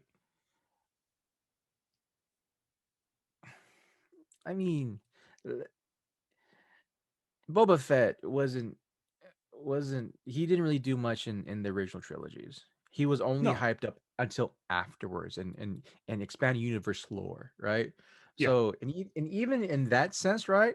Like I was like, oh, okay, cool. He was this guy. He was this guy in the expanded universe, and in other medias, in other forms of media. But it's not. He's not gonna be that guy. He's not gonna be that guy in freaking in in the show. Granted, he was pretty freaking great in Clone Wars. I will say that a young Boba Fett in Clone Wars was actually really freaking good. He was just getting his chops as a bounty hunter at that time, and that was a great pop out too. But I was like, okay, let's just kind of calm this down, Dave. Let's see where this goes. It's just nice to have his armor back, right? He got killed. He was tossed in Sarlacc pit. I'm thinking he's dead. And was I freaking wrong? Was I freaking wrong? Now, it should be pointed out that the reason that one of the reasons that Mandalorian sticks around to help Cobb Vanth is he's got a little problem with a crate dragon. I hope I said that right. Crate dragon. And people are going, well, what the fuck is a crate dragon? If you do remember, fast forward rewind back to episode 4, A New Hope. Okay. We go back to the original 1977 Star Wars movie. And the droids R2D2 and C3PO have landed on Tatooine. They've been jettisoned from the Imperial, the Alderian a Senate cruiser, where Princess Leia was on, her little cruiser from Alderaan. they jettison R2D2 and C3PO in an escape pod, of course, with the plans for the Death Star on board R2, meant to be sent to Tatooine so that they could get to their hands, get into the hands of Obi-Wan Kenobi. Now, when the pod lands on Tatooine, there is the two droids escape. And they go try to find Ben Kenobi. And when the Imperial troops go down to Tatooine to comb for these battle plans, there is, of course, he goes, look, sir, droids. There's a skeleton in the background. People are like, what is that? And it's the Crate Dragon. And that they wanted to bring that again. This is testament to Dave Filoni and Jon Favreau and their touch of brilliance of going like, we want to bring the greater Star Wars lore. So they saw that when they were watching the movie, looking for stuff looking for a storyline, and they saw that and like, hey, let's ask George Lucas, what the fuck is that? And they asked him what it is. Because, oh, it's just this mythical creature. So they started to build it to scale, and maybe they took a little bit of creative liberty to do it. But that was the big conflict in that episode, was they were trying to save, of all people, Sand Peoples, trying to save the Tusken Raiders from annihilation, as well as this town of Pel. I think it's what I say it was Most Pelgo, from being destroyed by this big dragon. So that's what it was. For those of you who don't know what this mythical creature was from Mandalorian, it is the skeleton remains that we see in A New Hope is the fossil remains of this mythical dragon from Tatooine that kind of, much like Tremors, kind of moves through the ground of this planet. So I thought that was kind of a neat little callback. So we're moving along. Mandarin, Armando's kind of working his way around the galaxy. We get to chapter 11, and this is where it starts to get good, because the Filoniverse comes into the Mandalorian almost like right off the bat. Mando gets himself into a little bit of trouble, gets captured on a barge, under the guise of wanting to find the home of the child, who, by the way, we don't know his real name yet. We just know him as the child. And he gets caught by these pirates, and all of a sudden, wait a minute, these pirates are getting their ass kicked. What the hell's going on? And lo and behold, Bo-Katan shows up with a pair of Mandalorian badasses. We get to see, of course, let me pull it up real quick. Not only do we get to see Bo-Katan played by, and we don't get to know who it is. We don't know that it's Katie Sackhoff. We do know, but we don't know until later on in the episode, where, surprise, surprise, a Mandalorian takes their helmet off.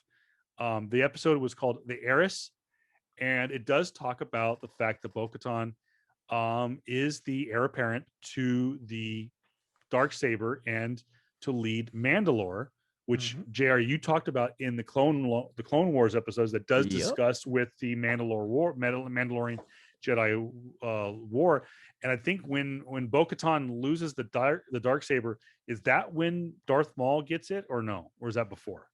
No, so a number of events happen. The end of Clone War. So there's a fight that happens, and Mandalore was when the Republic helped fight to recapture Mandalore from Darth Maul, right? And he was he of course was holding the Darksaber. They capture him, and they go back to the Republic, and then Order 66 happened, right? Order 66 happened. So you basically upheaval a country, a planet, right? In the midst of like, all right, cool, we come back and reset order. And then Order 66 happened. And then a lot of shit happened, basically, trying to fill in the timelines. Some things happened. Mandalore was in, if I remember correctly, it was in control of, I forgot the actual political name of it, but someone was in control of it. A character named Sabine Wren. Sabine Wren was in Rebels. She is a Mandalorian herself. She actually, part of her bloodline was to basically say, like, hey, you're part of our bloodline. You should help us take back Mandalore, even though she gave no fucks about Mandalore. and but then ultimately she did help out, try to take back Mandalore, which of course she sees both Ahsoka Tano, spoiler alert, you'll see this again, and as well as Bo-Katan, Bo-Katan Kryze. Within that area too, Sabine Wren, who is a character from Rebels, takes control of the Darksaber. Now, granted, from my knowledge, we have no clue what the hell happened or how the hell Moff Gideon took control of the Darksaber, because the timeline between the end of Rebels and the starting of Mandalorians, or to that point of Mandalorians, to where Moff Gideon has Darksaber, it's still kind of, we need to fill in that gap. If I remember correctly, we still need to fill in that gap. Yeah. So yeah, that was basically the point. Like, we don't know why Bo-Katan Bo-Katan is in need of the Darksaber, or why she needs to go back and fight Mandalore again. Right? After the events of Rebels, and after the events of Clone after the events of Clone Wars, and as well as Rebels under the Filoniverse. So we have no clue, or to my knowledge, I have no clue why she needs it again. So that's all, possible future iterations of the Filoniverse is going to happen. That's cool. I'm absolutely cool with that. Now for Should, lore wise, go ahead. oh no, good, good, okay. Now for lore wise, the the dark saber and Bo-Katan and the dark and the Night Owls, which she was a part of, right? They were part of that original split from, yeah, they're part of the original splinter group of the Death Watch, or the Night something, Night Watch, yeah, where they're trying to take over Mandalore, right? Yeah. Where it's just a lot of great, like they were the ones really take up try to take Mandalore, just had to go back to the old ways. That didn't happen, and then the fall of Mandalore, blah blah blah, all that happened. So just having Mandalorian, that just to have Jin in, basically in the presence of other Mandalorians who are Mandalorians inherently, but have differing ideologies, is a great viewpoint.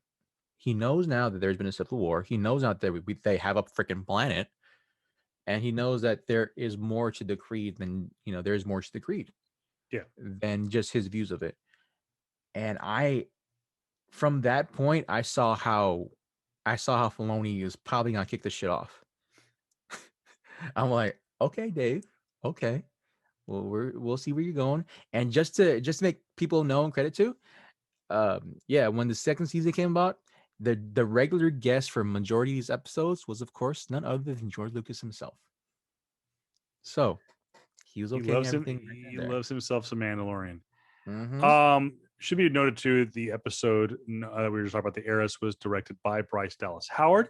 Mm-hmm. It also features some returning characters, or returning actors from the Marvel Cinematic Universe. Of course, most specifically from Agents of S.H.I.E.L.D. We saw Titus Welliver, who played the Imperial Captain. Of course, Titus Welliver played Agent Felix Blake from Marvel's Agents of S.H.I.E.L.D.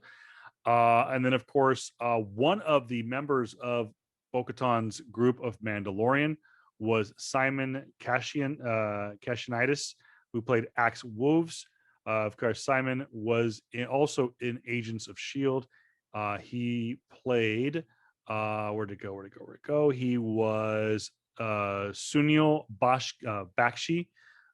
He played a group of episodes, I believe, from like season 2 or season 3, but he worked alongside kind of one of the splinter cells from the new Hydra. So he's always kind of played he's played a bad guy, but he came back. And it should be noted that of Bo-Katan's kind of band of misfit toys, or her little band of Mandalorian, Axe Wolves was the only one that did not return for the season 2 finale. Yeah. The other member Weird. of Bo-Katan's crew was Mm-hmm. Koska Reeves, played by Yeah. Mercedes Varnado. You may know Mm-hmm. her as the legit boss, Sasha Banks, the current women's champion from WWE SmackDown. And this is when we mentioned last week's episode that she actually was taking some time off. She asked Vince McMahon for 6 months off to kind of regroup and whatnot. She was basically granted it for fear that she would pick up and go to another company like maybe Ring of Honor or Impact Wrestling at the time or whatnot, because AEW was not around yet.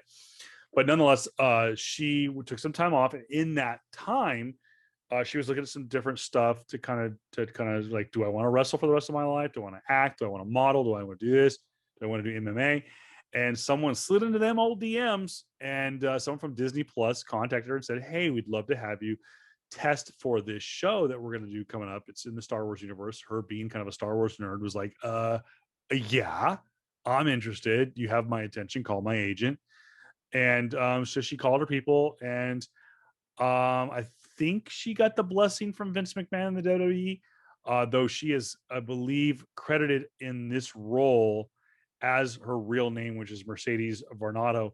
But again, a great story. Highly recommend going back and watching the oh my goodness gracious, the Broken Skull sessions on WWE Network that came out, I think, about a week or two ago, featuring Sasha Banks and Stone Cold Steve Austin, and they do talk about 5 or 10 minutes in the interview about her involvement with the Mandalorian. So just, I think, again, it's a good watch. I thought she was great. I thought she was kind of cool. She got in the prototypical star kind of wrestling move. I think she got like a Hurricane Rana in, which I think is like, was Yeah. always like a go-to. But I thought Mhm. she was great, and I love that they brought her back, had enough confidence to bring her back Yeah. for the inevitable season finale. But yeah, Mm. Casca Reeves just, and I do like that they also allowed, much like they did in Clone Wars, in the episodes that I saw, that they allowed um these members of the Mandalorian to kind of add some character to their costume, which I know is kind of allowed in Mandalore lore, but for the most part, it's meant to be kind of basic. Was it Bespin? Or how do you say the metal? Beskar. Beskar. Beskar metal. Yeah. But these with the what's it called? Oh my gosh, I can drew a name. Casca, Bo-Katan, and Axe all kind of dress up Yeah. their metal, and Yeah. Oh yeah, that's the recurring thing. That type of metal is actually from the Night Owls. They have that's from their squadron. There's actually that's way what more it's of called. them. Night Owls. That's it. Yeah, Night Owls. So they have their own squadron is very has it's kind of basically decked out that way. Mandalorians are very the Mandalorians that's particularly, fight in Mandalore. They stick to the Clone Wars, and they stick to the Clone Wars theme of like, oh, let's all have the same freaking colors to trying to identify ourselves, right? So yeah, they're all gonna have that exact same color. Yeah, I'm pretty sure if they had full Beskar armor, their Beskar would be just pure silver. Yeah. But that's just basically for storytelling technique. Yeah, that's just how they always look like. That's the legit cool, tried and true. I don't remember its exact one-on-one representation of the Clone Wars actual style of them. If I remember correctly, all I know is that is pretty damn close. It's really really damn close, and that's just the main thing. I was kind of when I first saw actually when I first saw the reveal that Mercedes was on the show, or that was gonna be is the Mandalorian. I'm thinking like, oh shit, Sabine looks so different. Sabine looks so different. Oh, okay. Well, let me get into it. I'm just glad Sabine's around. Sabine looks so different. Oh, she's not Sabine. Oh, okay, that makes sense because Sabine has fucking like white fucking hair or a different type of thing. No, I think the first season she had blue hair, and then now she has white hair. If I remember correctly, I think whatever. But That's neither here or this, there. yeah, and Sasha's character, Mercedes' character, an original character. Yeah, This is a is new. yeah.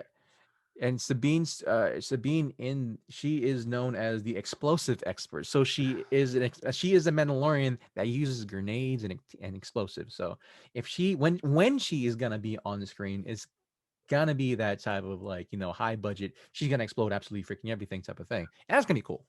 And I think that there is probably an opportunity for her to appear in season 3, because I think that's where they're obviously gonna try go, is you're now dealing uh with Bo-Katan and her being going after the Yeah, lightsaber and stuff like that. So more I members of mean, the yeah. Mandalorian are probably gonna have to show up.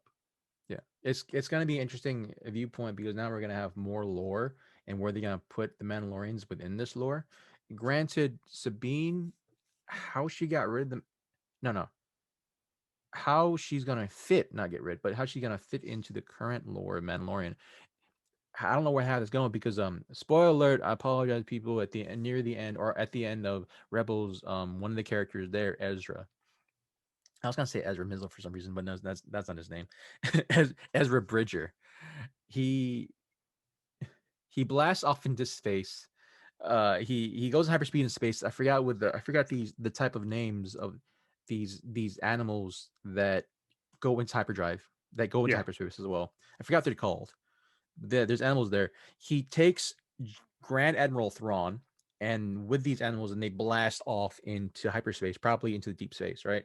And so near the end of Rebels, you have both Sabine Wren, and you have Ahsoka Tano trying to find Ezra Miller,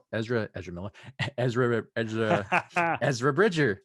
I keep on freaking yeah, it's weird, but yeah, they're trying to find him at the end of the series.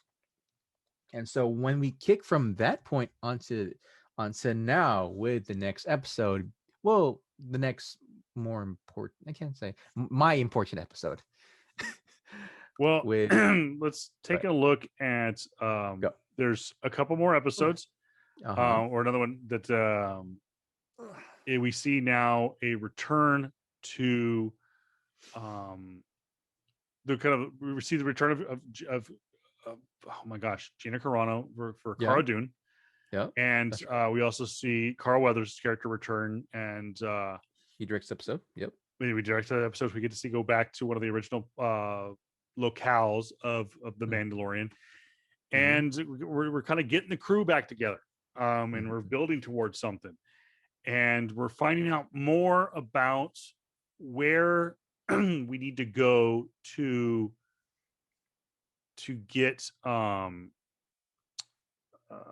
where the child needs to go to meet his heritage, so to speak. And we get, I think there was like a map or something like that. We get some information about where, um, and then we start to learn more that we know he has his magic wavy hand thingy, as Carl Weathers would put it. Mm-hmm. But we're again we're putting the pieces together of the child and what he is. And we're believed because obviously he looks like Yoda. Before he got the name Baby Yoda, he looks like Yoda, whatever race of species that Yoda was. Um, so we know that he's probably been trained. He's probably it could possibly be a youngling that he was trained in the way of the Force, much like Yoda was.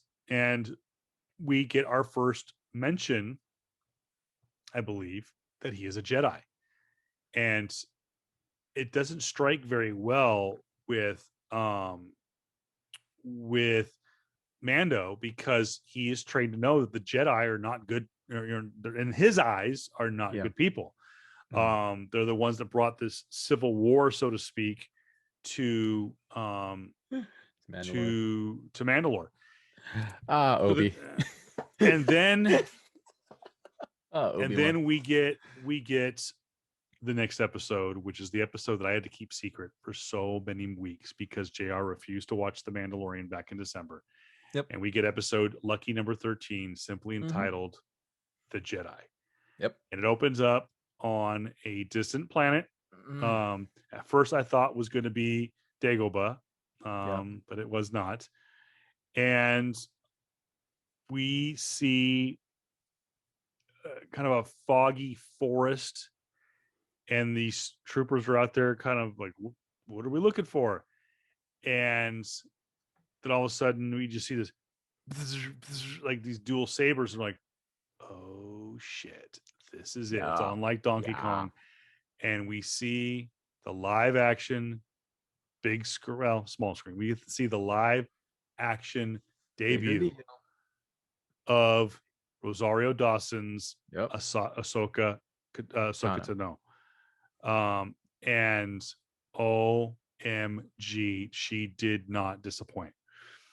Mm. And having now gone to see the birth, basically, of the character of of Ahsoka with the early episodes of the Clone Wars, it's so fitting to see Rosario come full circle and play the older, um, aged, Yep. and matured Ahsoka. Obviously, trained for many years in the ways of the Force, trained many Hmm. years in the way of the Jedi. Yes. Obviously, a Jedi Master, and just oh, so good. Yeah. I geeked out, and I was like, Yeah. I felt so sorry for you because you weren't watching the episodes at that time. Oh uh man. Let me tell you, my friend, if I can just gush about Ahsoka Tano and Rosario Dawson for a bit, I fell in love all over again.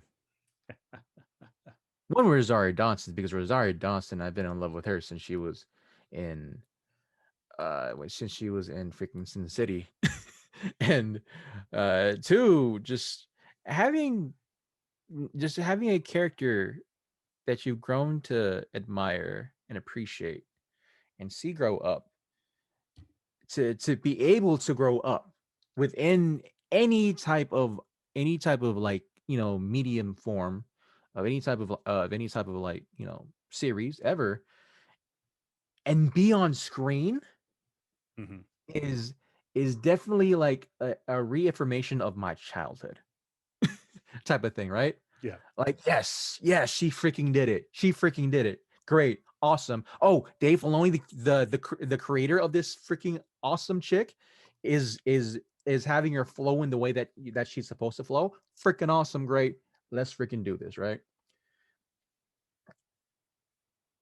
And more questions then come to my mind.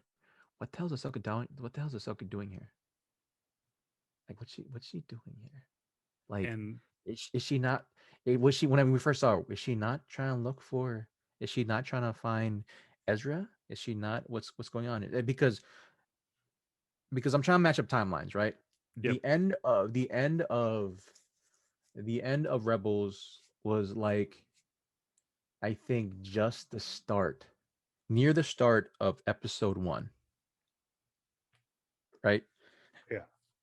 And then Mandalorian should have happened somewhere in the timeline, like maybe 5 to 10 years after Episode 3. So that's a long freaking time uh for Ahsoka to try to find Ezra, right? And of course, we see her with lightsabers. And so, yes, guys, I know how she had lightsabers. One of the freaking awesome things too that happened in the Rebels universe was that they introduced Inquisitors, where the where specifically under Vader, right? He had his own type of like Sith-esque like type of people to you go out and find either force influenced individuals, or certain artifacts of certain natures, right? In his case, I think it was called the holocron, where he wanted to keep there are keys to unlock the ways of the force type of things, right? As well as like ancient knowledge and all that shit. And so he has set out his inquisitors, who are basically Sith in training Padawans, right?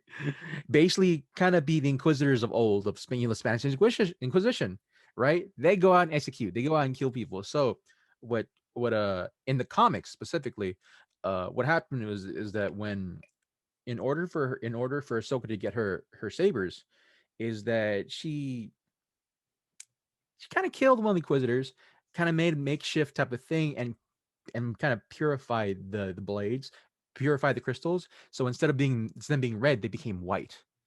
And now I will say this, I can be able to say this now.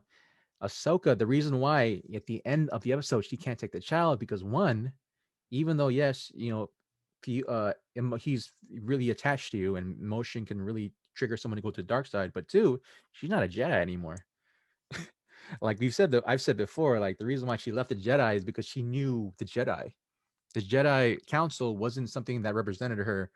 She wanted to be more than that. She's still very much in name is a Jedi, absolutely, but she didn't want to follow the Jedi ways in the sense of what the Jedi Council wanted to do, right? They were warmongers. She was a peacekeeper, right? So Yeah. in this essence too, within this flick, we still have that Akira Kurosawa type of feeling, or Toriyama. I forgot. I'm being horrible right now with my freaking Asian with my Japanese names, but yeah, the old school samurai films where Ahsoka is actually a Ronin character, a master, a samurai with no master type of thing.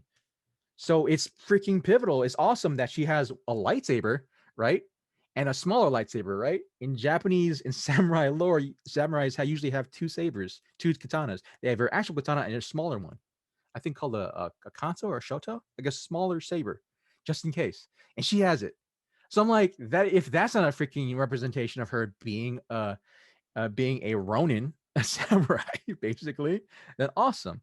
Like that's just a freaking awesome type of thing. Like the whole episode too is a Yojimbo story, an old school samurai flick where like you have this samurai rolls in town and saves the freaking village. What do we see? Yeah. We have the gunslinger, the Western gunslinger with the Eastern samurai. So that blending of two worlds, man, I freaking geeked. I geek because one, I'm loving Mandalorian, and two, I'm in love with Ahsoka Tano. And we just have that pair well together, and just seeing what she's doing. And oh my god, the reveal at the end. Where is Grand Admiral Thrawn? I'm like, oh snap, he's back. Yeah. And that Oh, was leads let's to go. there was a great in battle with Ahsoka Tano and Mhm. Magistrate Morgan Elsbeth Yeah. at the end of episode 13. And as she held her blades to Magistrate Morgan, she says, "Where is Grand Admiral Thrawn?" And basically Mm-hmm. credits. That's where we get. Mm-hmm. Now, the other big reveal in this show, in this episode, is not Ahsoka being still alive in the Mandalorian timeline, not the mention of Grand Admiral Thrawn in the end of the episode, but towards the beginning, we find out that the child was trained to be a Jedi. That he does have Mm-hmm. Force influenced powers, and the child, aka Baby Yoda, is actually does have a name, and his name is Grogu. And we that's the first time we get to see it. Of course, Mandalorian Din Djarin um, tests the name, and he does respond. He's like, "Oh, cool. Okay, my pet has a new name now." But no, so it just kind of continues to grow the father son aspect of this relationship between Din Djarin and now Grogu. So a pivotal episode to the grand Mandalorian storyline. Obviously, spoiler alert: Ahsoka Tano does not return at any point in the rest of the episodes. But Sadly. I think it's a setup for future information, Mm. future goings on. Obviously, Mm. Ahsoka, based on one episode alone, is getting her own spin-off episode, and there's a Oh possibility of yeah. her appearing in season number 3. Mm-hmm. So moving on, we get episode number 13. Now we have episode number 14. Oh jeez. Um, and I believe this is where we're leading up to where Mm. they have to break into a facility, and we get to see the return of Bill Burr's character Yeah. from season 1 Oh, to actually, can we go back to episode 14, the yeah. tragedy, because we get the full reveal of Oh, Boba Fett. that's right. I apologize. So Yeah. yeah, this is the episode that was directed by Robert Rodriguez. He was calling at Yes. the last minute. We find out also that Ahsoka tells Din Djarin that he needs to take Grogu to a specific temple, and he will use his powers there to call upon essentially who his Jedi master should be. Mhm. And this is where we run into a shadowy figure, a pair of shadowy figures, and who eventually Oh. reveal themselves to be, you guessed it, Boba Fett, and of course, Ming-Na Wen's character, Yeah. um, whose name just eluded me for a second. But you know, going back to the Fennec, episode, by the way. what's that? Fennec. Fennec. Fennec. Going back a few episodes where Mando gets his hands on Boba Fett's armor. We don't officially know that it's Boba Fett's armor, but we know it belonged to a Mandalorian from Mandalore's past. He leaves it on his shuttle, and when he comes across Boba Fett, um, I think that's when Din Djarin realizes, hey, this is your armor, it belongs to you. And we get to see him put on the armor for the first time in decades. Well, not decades, but I mean Quite a in bit. years in the current timeline. And of course, it's really cool that it is Tamura Morrison returning to play Boba Fett. Of course, the last time we saw him on a Star Wars set, he was playing Jango Fett, Boba's father, and the kind of the source material for the clone army. Yep. And we then get to see at the end of episode 14, what is the tragedy, you say? We see Grogu using his powers in this kind of pure energy force field on top of this mountain, on this temple. And all of a sudden we get to see the kind of the introduction to a growing army that Moff Gideon is building, and that is the Dark Troopers. And we see these Dark Troopers land on the temple, grab Grogu, and take them to the ship. So now, at the end of the episode, and it also blows up his ship, blows up Din Djarin's ship, which sucks. There went that whole merchandising opportunity. But we get to see the ship blown up, and we're like, crap, my ship's blown up. I lost the kid. Moff Gideon's got him. What the hell?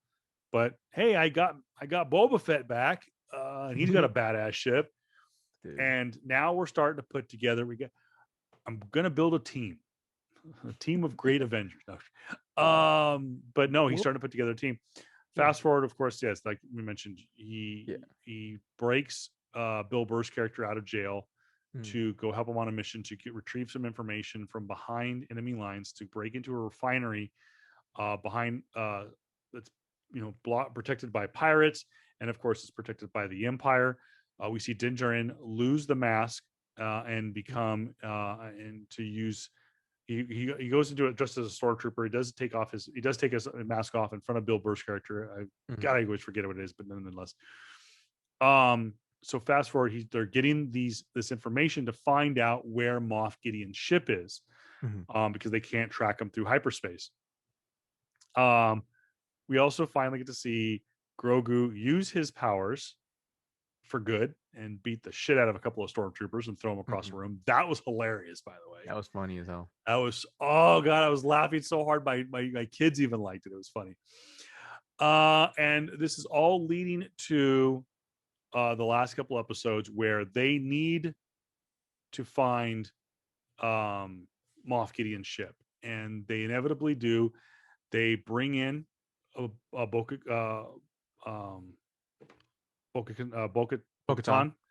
and Mercedes' character, back from. They contact them and bring back Casca. That's this. Yeah. And, hey, we got to make this raid. We got to save the kid, and we must save the baby. And we get to see some badass action sequence. We see what we thought we got to see, the Dark Troopers sucked out into deep space, and we're going to save the child. And we've got Moff Gideon on the defeated on the bridge of this ship. After, by the way, and again, a pivotal moment in the only thing, and this goes back to the Jedi episode when Ahsoka defeats the lady character. I can't think of his name. Martha, whatever her name is. We'll just call her Martha. Martha. She has it's Martha. What did you say? His mom's name is Martha too. Your mom's name is my mom's name. Okay, sorry. She has a staff that she fights Ahsoka with, because the only thing that cannot be defeat a lightsaber, the only thing that can stand up against a lightsaber is pure Beskar, and she has the staff. When Ahsoka defeats her, Ahsoka wins the Beskar staff and gives it to Din Djarin. And of course, he carries his blaster and this staff because it was the only thing that didn't get destroyed when his ship blew up. And it becomes pivotal because he fights Moff Gideon with this Beskar staff, is able to defeat him, and gain, and of course he drags him onto the bridge of the ship, and he has the Beskar staff and the dark saber in the other hand, and he goes to hand it to Bo-Katan, Bo-Katan, yeah. and she's like, I can't. And Can't Moff take it. Gideon's like, he's like, excellent.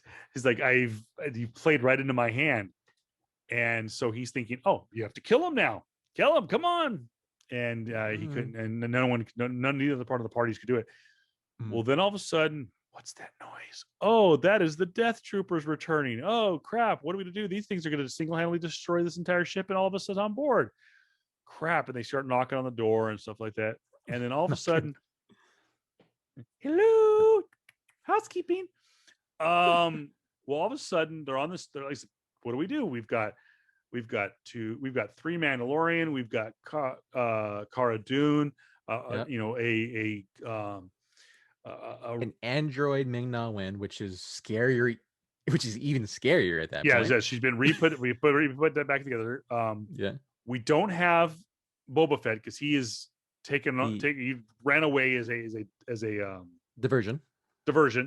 Yeah. So we've got this pretty good little motley crew of characters, but crap, we're cornered by like rats on a sinking ship by these Darth Troopers, and all of a sudden, like, wait a minute, there's something coming in on radar. It's an X-wing. Now, mind you, this entire season, we have seen, let's just call it, for the lack of a better term, Rogue Squadron come to the rescue of the Mandalorian and be involved in the growing story. Yeah. So here comes this this one X-wing. This one X-wing, and like, state your business. X-wing, state your business. And I don't know if they call out the call sign, which would have been a dead giveaway. But no one responds. Someone gets out of it. It's a shadowy figure. They make their way around, and all of a sudden, green lightsaber. Oh, is that who I think it is?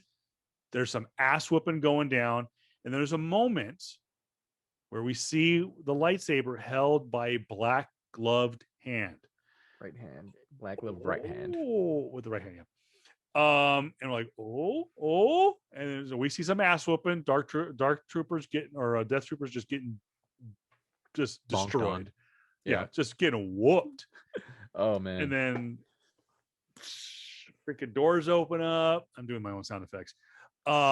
Dude walks in, hood comes off, and there he is standing before us, the greatest Jedi that ever lived, Luke Skywalker. And I'm Luke Skywalker. I'm here to save you.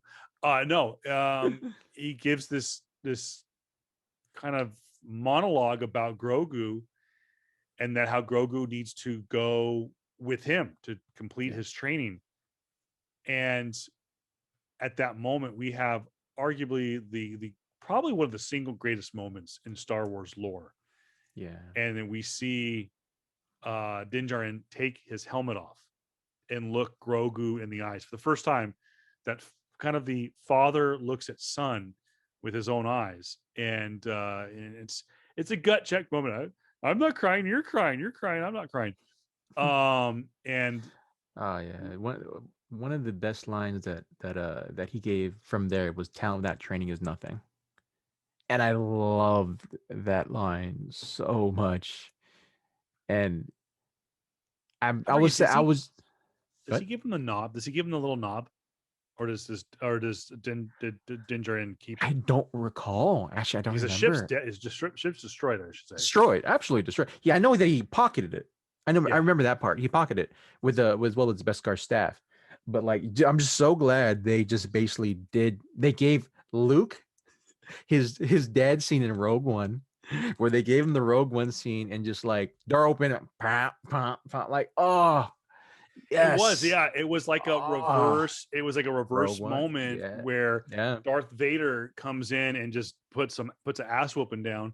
It's on the Rebels at the time, but now we have an era. We have a lineage later, and we have Luke do that, and it's just the most amazing thing. We've yet to see this type of force power since Rogue One on display, and Oh, that yeah, just kind of pure, sucks. just pure beating. Oh my gosh, dude! Yes, it was amazing. It was amazing, and So Pretty Little uh, Bow, it was Christmas time when this came out. Pretty Little mm-hmm, Bow on mm-hmm. an amazing season 2. We got to see Boba Fett return, Ahsoka Tano return. Mm-hmm. I was waiting for Reveal. Darth Maul to show up, but he didn't. No, no, he But he did. That boy did. That boy did. that boy did. He's gonna be an We Obi. get He's gonna be Obi Wan though. Yeah, He'll be Obi Wan. we saw a Grand Admiral Thrawn mentioned. We've seen all these great characters uh, introduced and debuted and brought into the canon. And we're thinking, okay, this is kind of a sad, bittersweet moment um, where Luke takes um, Brago. Grogu to go do his training. And we're like, okay, is there going to be a season 3? Because you can't have the Mandalorian without baby Yoda. I mean, come Yeah, on, what's the end game here? And but we do know that at the time we did know there was going to be a season 3. yeah. So we get the credits, and then we see this palace. We've seen this before. It's from like a bygone era. And then we go into this room, and it's like, wait a minute, I know that guy with that big old slug looking guy sitting on the throne of Jabba the Hutt is a familiar character. Um, and we hear, much like we did in Return of the Jedi, we hear some blasting coming from a distance, and like, what happening here? What's going on? And coming down the aisle is Fennec Shan, Mm-hmm. Ming Na Wen's character, and she kind of just strolls on down and approaches. I kind of can't think of the character's name now. That The yeah, that main. I forgot. Like yeah, I forgot his name too. Oh, by the way, we also saw R2D2 make his Yeah, return yeah, to of course. Because before why? that. Because of course you can't have Luke without R Can't two. believe that. Yeah. So Fennec walks in to the throne room. There's an inner, and then all of a sudden, Boba Fett comes in, and oh my gosh, the guy sitting on the throne is just like, it's like he's seen a ghost. Boba Fett blasts the guy, he falls down. He tells everyone to clear the room, and Boba Fett takes the throne of the Hutt dynasty, and you see Fennec standing behind him, and it cuts to a black screen. And much like at the end of a Marvel movie where it says Ant-Man will return in an Avengers Infinity War, blah blah blah. This one Mm-hmm. says uh, Boba Fett will Fett return in the book uh, Boba Fett. in the book of Boba Fett. So we're thinking, oh, is this what they're going to call season 3 of The Mandalorian? And we've of course come to find out Nah, that it will be a one thing. completely separate series. And we do know now that all these spin-off series, the Book of Boba Fett, the Rangers of the New Republic, Bad uh, Batch. Bad Batch, are all leading to a crossover event that's going to happen Yep. sometime in 2023 or 2024. Oh And yeah. so basically part of the Mandalorian universe. So Yep. um, we do know that we have, between the end of Return of the Jedi and the beginning of The Force Awakens, we have about 30 years of Star Wars lore to deal with. And we've got so much to work with and so many stories to tell. It's Mhm. just the story. It's just begun, Jr. I mean, Yep. we've got Here is my thing that I hope happens. You want to hear my crazy theory, which I'm pretty sure this theory's been out there anyway, but like just the way that Filoni's been setting it up. go for it. One of the things that was peaked in Rebels, particularly with the holocrons, is that Ezra Miller. I mean, sorry, Ezra Bridger, and my freaking squeaky ass chair up here in the background. I apologize. Ezra Miller, Ezra Bridger had was flung into this place this particular place of that's been imbued in the Force called the place, the world between worlds, where within it, when he was partaking in it, it had this weird outline of like he can travel to. It was basically kind of like in space, and through that, through this like the rose that was within this little outline in space, he can go to different mirrors and see Yeah. through these different mirrors. In one of these mirrors, he sees Ahsoka Tano fighting off against Darth Vader, which does happen in Rebels, right? Ahsoka Tano finally comes to the realization that her old master, her old master, the one that she called friend, has turned from the light and gone into the dark and became Darth Vader and fought him in I think it's season 3, if I remember correctly, and it was presumed to think that she has died fighting against him. Well, Ezra sees this in this mirror, and just when she's about to sacrifice herself in order to take down Darth Vader, Ezra pulls from the mirror, grabs Ahsoka, and pulls her back into this world of void, this Yeah. planet being between planets, right? She goes in, and this Ezra Miller, right, is now older, and she comes like Ezra, what are you doing here? Why are you older? Why do you look like that? Oh, I saw you fighting Darth Vader, and I pulled you from it. Now this world is basically adjacent to like seeing different timelines, Yeah. and that when Ezra first went to the world between worlds, he was with Emperor Palpatine, and then Emperor Palpatine, under the guise of this guise of like, oh, he's this loving figure that wants to help you find yourself and stuff, right? Yeah. Ezra, through one of these mirrors, sees his parents. In the story, he loses his parents, and one of his biggest weaknesses is that he wants to go back there and just be with his parents. But the trick to this is if Ezra reaches out to be with his parents, he never becomes a Jedi, or he Yeah. never becomes a Padawan, and this whole lineage of things never cascade and happen within the timeline. So my story is that when Ahsoka Tano has her own series, that little outline that she has of the name very much is reminiscent to very much reminiscent to the world between worlds. Now, what does this mean? I think they might freaking retcon the trilogies with this, or have some form, because just for the simple fact that Grogu is in the Mandalorian timeline, Luke's first disciple, Luke's first Padawan. When in the more recent trilogies, uh, with the comic books, it wasn't Grogu. It was actually Ben. It was actually Ben Solo that was Luke's first Padawan. Now, with this coming with the Mandalorian coming into play, how will the lore, how will the continuity and timeline pick up now? Because all of this is going to come to a head somewhere. There has been some theories by saying that the more recent trilogies is actually the darkest timeline. that that Darth Sidious is still among you, and you Ray are actually part of his lineage, and his son or daughter that Yeah. didn't want to be part that wouldn't be a Sidious. No, they're actually your parents. Nah, they might change, because what would happen if Grogu and Ben Solo were Padawans together?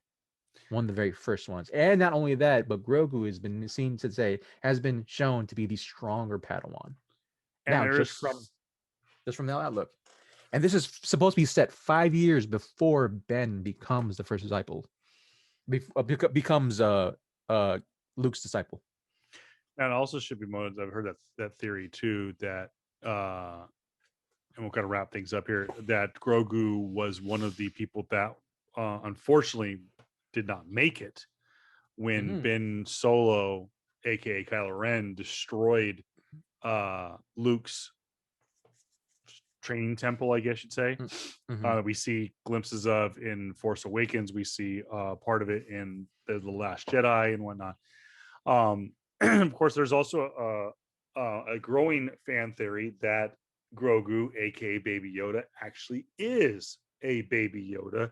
That Mhm. Yoda, along with I can't think of the character's name, the female Yoda, so to speak, that sat on the Jedi Council as Huh. well.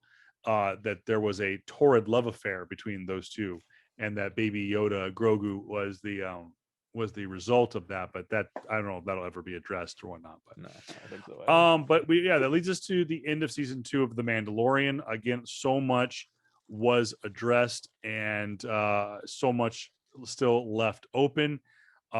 Really can't wait for season 2, or sorry, season 3, and of course season 1 of the Book of Boba Fett to make its return. Of course, we are expected to get um an episode of or episodes of The Mandalorian coming out right around Thanksgiving time of this year, and shortly Yep. thereafter we should be or running or concurrently we will get the Book of Boba Fett season number 1 if there is any other season. So lot to look forward to for Disney Plus here in 2021. That put a pretty little bow on our Star Wars series for Mm. now, until Bad Batch and other stuff comes out. um, if you were to rank as a whole, where would you put, like, if you were to consider Mandalorian and Rebels and Clone Wars real quickly as like its own, like, okay, you put it like basically the whole series is a movie. It counts as a one whole movie. Where Mm. would you put the Mandalorian, Clone Wars, and Rebels in kind of your overall ranking? That's tough, man. I would put like it's like 1A, 1B type of thing for me for Clone Wars and for Clone Wars Mandalorian because it's just basically continuation Yeah, of the series for me. It honestly it kind of feels like where do you to me it feels like where do you put this Filoni verse into the actual continuity of Star Wars? I would even go to that. I would go that far. Granted, Rebels wasn't if it was fleshed out and given the uh, proper production levels, proper production money, as it was, let's say, even with the Clone Wars type of budget, dude. Yeah, it would definitely rank probably number one for me in all of Star Wars. yeah, If you include these three iterations together, Clone Wars, Rebels, and Mandalorian, because they all have Filoni names attached to it. Okay, cool. There you go. Number one. Instant. Number two after that, it's gonna be of course freaking the Empire Strikes Back. And then of course resigning after that. I will definitely have because of now the continuity of Clone Wars, the prequel sequels go higher on my list because of the continuity and how it kind of yeah, fleshes everything out. Those I think definitely Empire. No, definitely Revenge of the Sith will probably go maybe now with the context of the relationship between Anakin and Obi. Maybe number three overall. Overall number, and I would freaking probably put no freaking. I would still put a Phantom Menace probably at number six. I would still put number six, but yeah. I yeah. would move. Like I said, having seen um not seen Clone Wars or Rebels all the way through, I can't properly make a full-fledged decision on where I think they stand Mhm. as a whole. But Yeah. I'm telling you, I'm bro. liking what I'm seeing so far Yeah. with the Mandalorian. I'm Mhm. sorry, with the Clone Wars, and I gotta say I'll eventually get to Rebels, and I do want to. Just telling I you, do. just set up the kids one just set up the kids one summer and just say, hey, we're watching Clone Wars. No, That's it. I really look forward to completely finishing um the series and really giving a full-fledged approval. But I like what I like, so I like what I'm seeing so far. Yeah. Mandalorian I put up there as a whole unit. I would put up there probably towards the top. I mean, everyone knows that I have A New Hope as my number one, but I would definitely put it as a collective unit. I'd probably put it in my top 3 or top 4, around there with The Force Awakens, with Empire, and whatnot. So it's a great run. Filoni and Favreau are doing a fantastic job, and I hope they keep that core group together. I like the different storyline, the different storytellers giving different people different opportunities. I again hope that they can bring in Robert Rodriguez once again, because I thought he did one of the better episodes this past season. I still stand behind. Why not give Quentin Tarantino an episode? That'd be kind of Mm, interesting. yeah. um, Yeah. Yeah. no, and I honestly think that you're going to see. Um, I think you're going to see a lot of people line up. A lot of people that Yeah. maybe were afraid to Yeah. fly their Star Wars card a little bit. I think you're going to The start to see that. yeah, I think the biggest thing I fear if Tarantino does direct one, I fear he might Tarantino the actual episode, like have all the main players at a diner table somewhere, and then just pop off and kill everybody. I would be mad as hell, but at the same time, like, well, this is what we get for getting Tarantino to direct the film, direct an episode. Everyone dies within the first like 45 minutes. No, within the first 25 minutes, they have a huge monologue to finish off the season. I honestly think, and hear me out on this one. I Mm, know Quentin Tarantino would be kind of cool, but that'd be kind of like it would be. whatever. I Mm, honestly think it's only a matter of time before the most obvious choice is given an opportunity to direct an episode of The Mandalorian or one of I'll the talk Star Wars spinoffs. talk about And Jorge. that, no, Kevin Smith. Oh, Yeah, I think it's inevitable.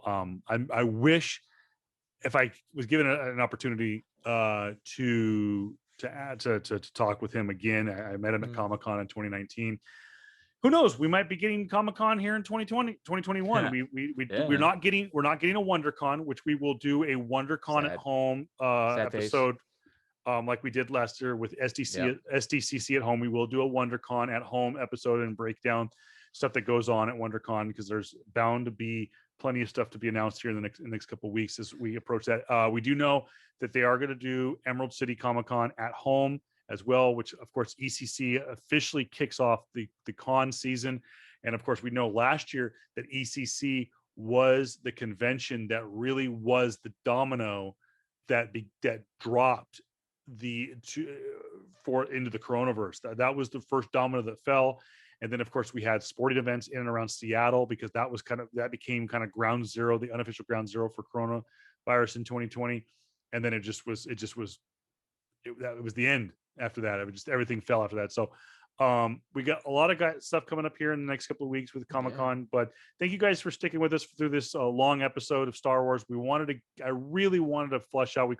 I was almost Yeah. going to text JR and say, fuck it, we're doing Mandalorian next week, because we could have just done that entire episode on Tanahashi Coates. Mm. But Yeah. it was good. I No, was, I liked it. yeah, it was good. I enjoyed it. I thought you were gonna say you said obvious choice. I'm like, oh snap! You talking about Mr. Jorge Lucas coming back to direct an episode? Really? I don't know. I don't know if George would ever do it. I don't know if he has contractual obligations, part of his sale of Lucasfilm to Disney, if he's even allowed to. But at the same True. time, he said from the get-go that led to the sale of Lucasfilm that he was kind of over it. He basically told, without being too rude about it, he told the fans to fuck off. And because they True. were being whiny little bitches about episodes 1, 2, and 3. And looking back at it, we're damn lucky to have gotten Clone Wars and Rebels out of it. So Yeah. yay us. Guys, thank you so much for being involved. If you want to rewatch the entire Star Wars series, I will have it available on our playlist on our Yeah. YouTube channel. I'm going to try to find a way to make, if I can, make playlists on the audio format. If not, just go back and watch or listen to the last 13 so episodes of this podcast, with a couple of them bonus episodes sprinkled in there. So again, thank you. And don't forget, we are inching ever so closer to being able to raffle off those limited edition Yes, we are. variant copies of Wonder Woman. We have multiple copies to give away for people that like us on Facebook, Instagram, and Twitter. Also, if you can get us up in likes on YouTube, if we get over 100, and of course, if you get us up over, when it comes to subscriptions on the audio format, we are going to give multiple raffles of Wonder Woman number 750 and number 50, I think, an Art Germ and a J. Scott Campbell cover of the current run of Wonder Woman.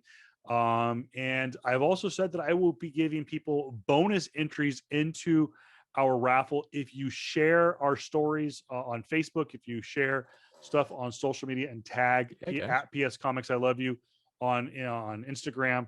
I will give bonus entries into that. And guys, if you share our YouTube page and encourage people to on your own end, I'm more than willing on my end, on my copy of it, to give away some bonus entries into the raffle. And of course, once we hit that goal, we will do a live raffle and give away the copy of the comic book. And I'm still yeah, trying. I'm still trying to, keep my cards to the vest, guys. I'm trying, give away some of my Artrum stuff, and I will say this: the higher we go, guys, the harder, make it harder for me to let go some of yeah, this stuff. I'd tell you I one will thing: say if we that. wake up tomorrow morning and we've got more than 100 followers on YouTube and whatnot, if we're just all of Yeah, a sudden going from the number we're at and we're at like 200 tomorrow or something like that, dude, you guys are getting something sick. I'm not talking jet skis or something, but you get something sick. yeah, man. We'll take good care of you. All right, guys, have a great day wherever you are watching this show or listening to this Hmm. show. Hope you're having a great one. And I know it was a little long, and it was long for us because it's late night when we're Oh recording yeah. this on Sunday, and I have to be at work in the morning. Yep. But thank you guys, and again, at PS Comics I Love You on Facebook and Instagram, at PS Comics I Love the letter U You on on Twitter, Twitter. and yeah, give us some follows, some subscriptions. Go ahead, stalk us. Don't give a shit. We love it. Him, not me, not me. No, Yeah, no, no, no. Just joking. he is at also not JR Comics Comics 42 42. on Instagram. We're gonna get him a Facebook page if it kills me. At Oh Voice of god. Reason 23 for yours truly on all social media platforms. And yeah, we are desperately out of time here. And I'm gonna go sleep. JR is gonna go figure out if Five Guys is still Oh killing his god. insides. And Just to let y'all know, guys, this man been trying to wrap up for the last 30 minutes. yeah. I love it. Yeah, All right. yeah. So So yes, guys, thank you have a very great much. night. Yeah. As always, peace. Peace. All right, man.